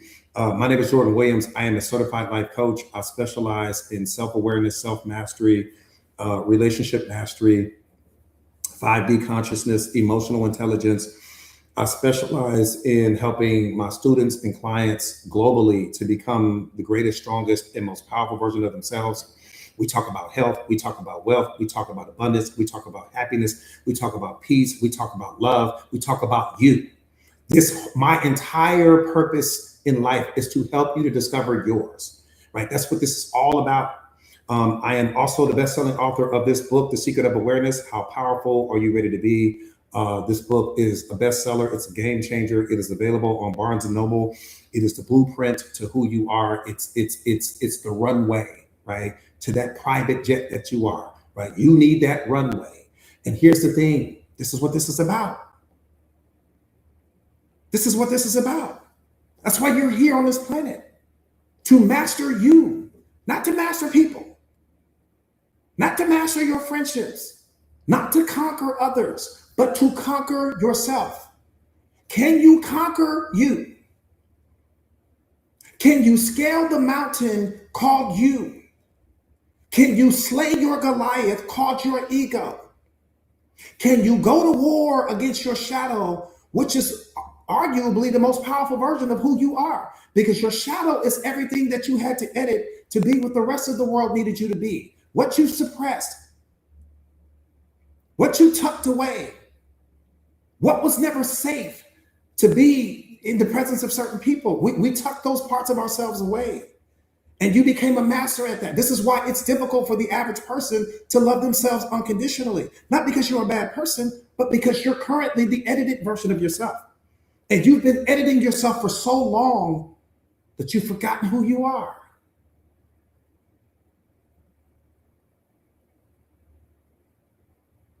You've been the edited version of you longer than you've been the most authentic version of you. Why? Because your ego comes online when you're 4 or 5 years old. That's when your ego comes online. Everything after that, performance. Why do you think all those people are in divorce court? Performance-based relationships, transaction-based relationships. Well, why are they transaction-based? Because conditional love operates on transactions. You do for me, I do for you. You give to me, I give to you. You're nice to me, I'll be nice to you. You're loyal to me, I'll be loyal to you. You stay committed to me, I can stay committed to you. That's business. That's a transaction. This is why I tell you guys, unconditional love and relationships have nothing to do with each other. I said nothing. Unconditional love and relationships are two completely different things. Why? Because relationships operate on performance. In order to be in a relationship, it has to be performance-based, or it won't survive. There has to be transactions, or it won't survive. But unconditional love requires no transactions. It means that I'm going to love you no matter what you give me. I'm going to be kind to you, no matter who you are. I'm going to show up for you because it's what I am. I'm going to believe in you because it's what I am. I'm not going to punish you because you're asleep. I'm not going to punish you because you're not awakened. I'm not going to punish you for that. Unconditional love means there are no transactions. This is why there's no transactions between you and God. His love for you is unconditional. It's not transactional. It's not based upon what you do or don't do. The sun gives you unconditional love. It doesn't care about who you are and what your status in life is. That tree gives you unconditional love. It doesn't care about whether you're a good person or a bad person. If there's fruit there, you can have all you want.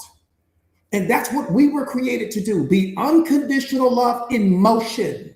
That tree can't be unconditional love in motion. We can. And that's what it's all about. All of your suffering comes because you're operating from conditional love. Your love is transactional. You be nice to me, I'll be nice to you. You're kind to me, I'll be kind to you. You open the door for me, I'll open the door for you. We represent the same culture or the same this, whatever the case may be. It's conditional love, beloved. All relationships, every relationship that you have been in is performance-based. The purpose of the relationship is to get you to unconditional love. But when we lack self-awareness, we don't understand that. We just make it about honeymoons and date nights and movie nights and pillow talking and cupcaking and let's go out with our friends and let's go bowling and let's go have dinner. We make it about all of the superficial things until our trauma shows up, until our pain shows up, until our wounds show up, until all of the unhealed versions of ourselves show up. And then we want out. We call that a divorce.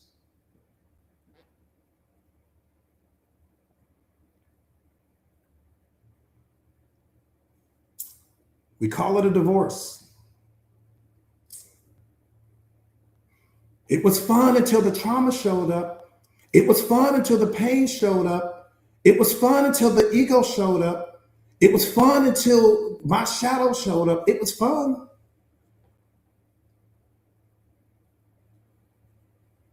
What's the expiration date for you? 2 years? 1 year? 5 years? There's a pattern there. There's a pattern there. There's a pattern there. There's a certain threshold that you hit to where you no longer like what your partner is showing you. Look back over your history, you'll see it.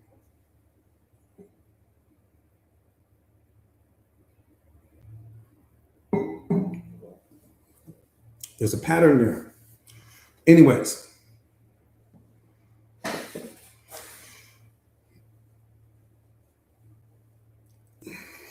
every person has a relationship thermostat, and your relationship thermostat is just the maximum amount of time, right, that you've been in a relationship. Every person on this live stream right now has a unique relationship thermostat, meaning there's a certain period of time that you've never been beyond, right, with respect to relationships, right? And once you start to get near that relationship thermostat threshold, things are already starting to fall apart, right? Having said all of that, anyways, type no in the comments real quick if you are not currently signed up for my free thought of the day. If you are not currently signed up for my free thought of the day, type no in the comments, please. Lynette, thank you so much, beloved. You said it's Sarah, it's terrible that yours. No, that's fine, beloved. That's fine. At least you're not one of those people where it's 5 years or 10 years or one of those things. Again, type no if you're not currently signed up for my free thought of the day. You don't want to miss it. You don't want to miss it. You don't want to miss it. You don't want to miss the free thought of the day. You don't want to miss it. You guys are going to want to get signed up right now. So let me tell you why it's important. You got to wake up inspired. That's what I'm going to make sure. I'm going to make sure that you wake up inspired every single day. That's number one. Number two, you have to wake up with purpose. It's important. There's too many things pushing against you in life. So you have to be able to wake up with purpose. And so my free thought of the day, it's going to come to you early in the morning before the rest of the world starts making all of these withdrawals from you, right? Another thing is you want to wake up to something that's designed to unlock your inner greatness. That's the whole purpose of the message, to unlock your inner greatness. But again, our lives are filled with distractions. You got the kids distracting you, your job distracting you, the relationship distracting you, your friends distracting you, and by distracting, I mean, all of these things are making withdrawals from you, right? They're all making withdrawals from you in some capacity or another. Rich, I'll see you, beloved, in some capacity or another. And so the free thought of the day is just designed to make sure that you have that thing that's making consistent deposits in you. So copy and paste that link right there. Again, it's free. You can't beat free. Copy and paste that link, put it inside your browser, and then you guys will be ready to go. Again, copy and paste that link, put it inside your browser. It'll take you to the free thought of the day. You're going to absolutely love it. You will thank me later. You will thank me later. Rich, where you at? Did Rich leave already? Rich, did you leave already?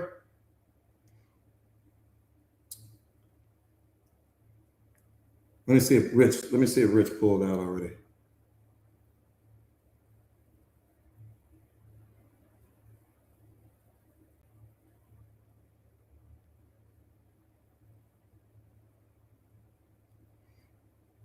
Again, copy and paste that link, you guys, put it inside your browser. It'll take you to get signed up for the free thought of the day.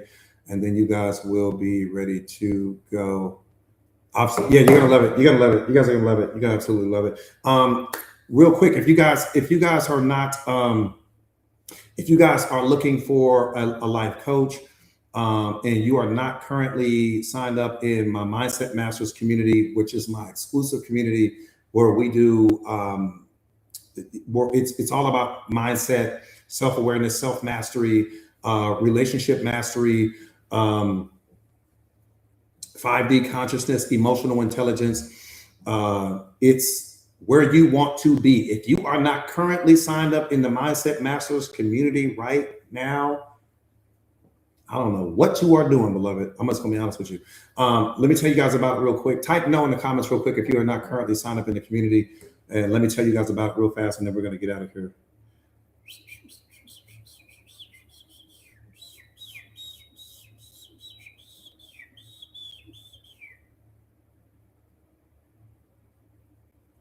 Okay, let me tell you about it real quick. The Mindset Masters community.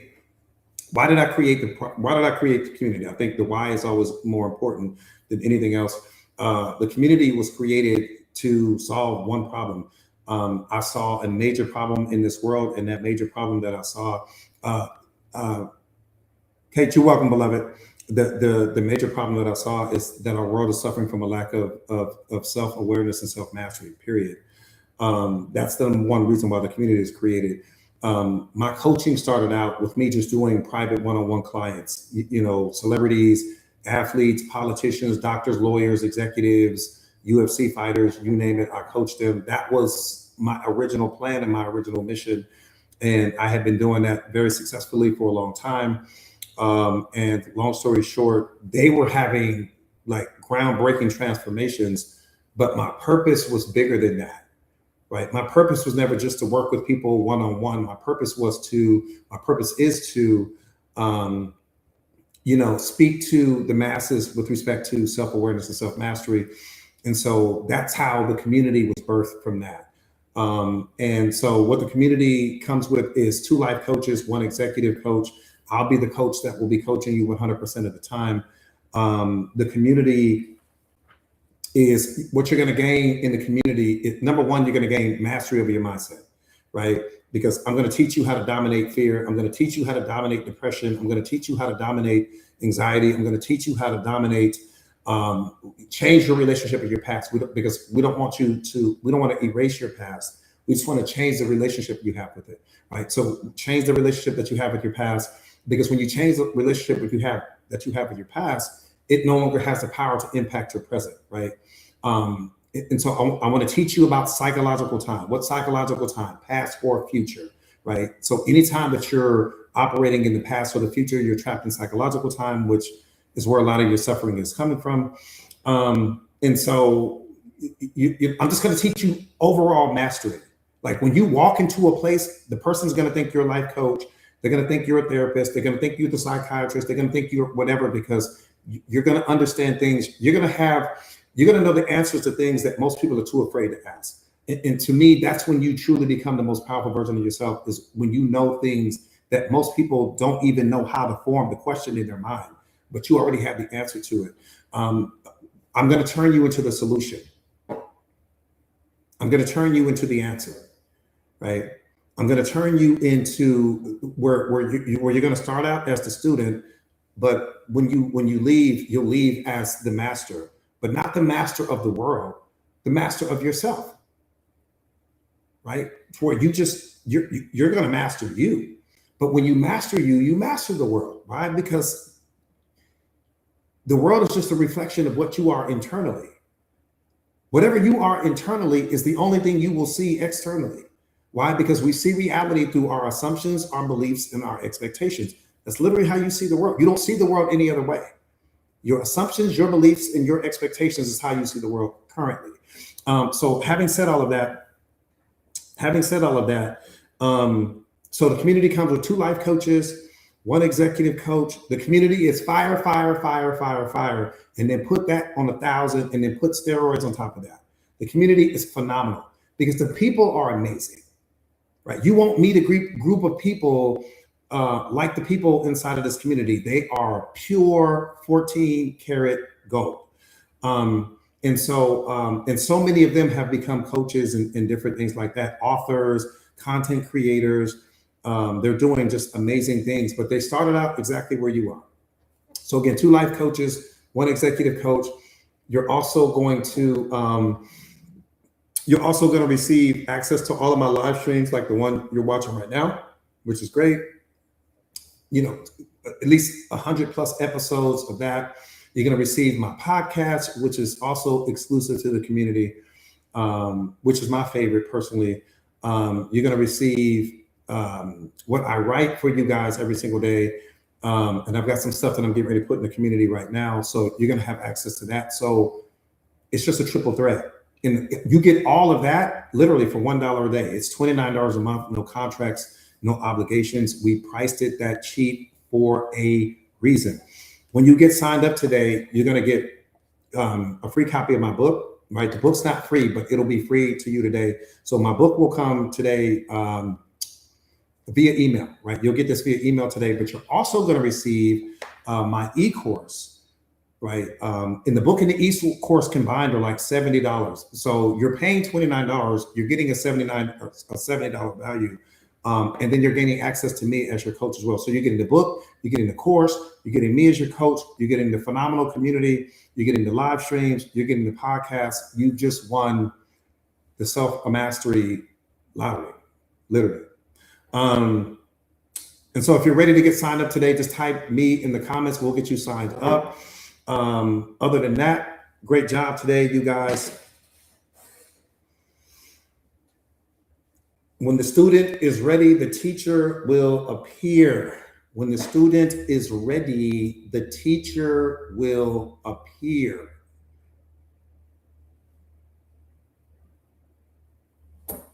Got to be ready. Got to be ready. So what you guys going to do is this: copy and paste that link. Honeyman, I see you, beloved. Copy and paste that link. Put it inside your browser. Hold it down for like 3 seconds. It's going to take you exactly, it's going to take you to the community. The whole process is like 1.5 minutes, 2 minutes, and then you are going to be good. Yes, psychological time means, so you have clock time and you have psychological time. Clock time you need, because clock time is just the time that your calendar is set by, right? I need to be at the dentist appointment at 3 p.m. I got to get my nails done at 1. Right? So you need clock time. Psychological time is future or past. And psychological time comes from your ego. Why is that important to understand? Because spirit doesn't go by psychological time. Your soul doesn't go by psychological time. Psychological time only exists in your mind. It doesn't exist in reality.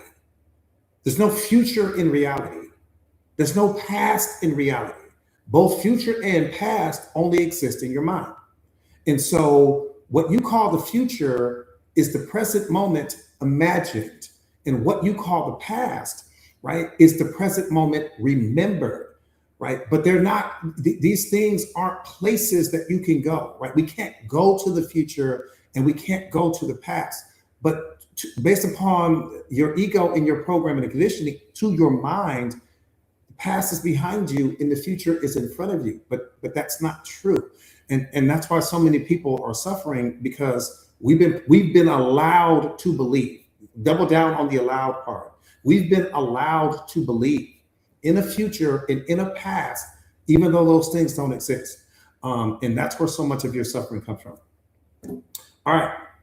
Other than that, any other community related questions before we get out of here, you guys? Alex, I appreciate you, beloved.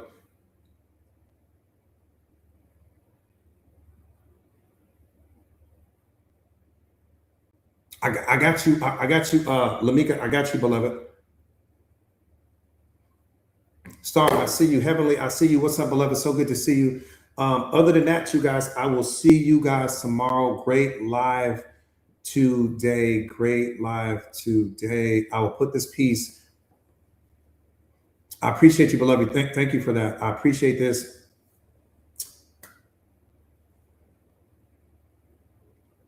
I'll give you something on it. Oh, in a 9-year-old way. I love that. I love that. I love that. I love that. Yeah, I love that, because just simplifying the complicated. I know exactly what you mean in terms of breaking it down to him. Yeah, let me think on that, and then I can get you something on that. Kate, I'll get you something on that. Because yeah, I'll word it in a way that he'll be able to get it, because so much of our suffering, he is the future. See, we hear that all the time, like children are the future, children are the future. But when people say that, they don't really mean it in that way. The future is predicated on your next decision. Like right now, you're deciding to be a part of this moment, right? So you're creating this moment that you're in. But once you leave this moment, you might decide to go to the gym.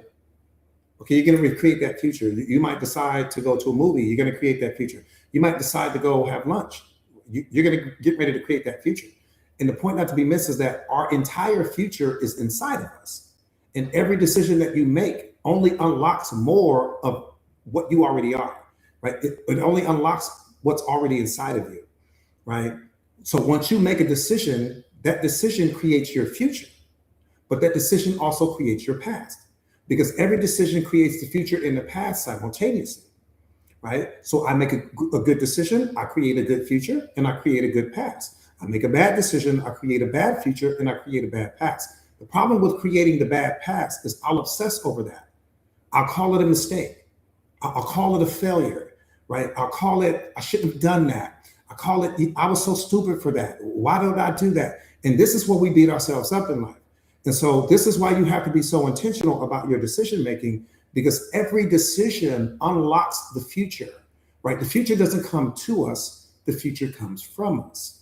All right, you guys, I will see you tomorrow. Stay powerful, stay prayed up.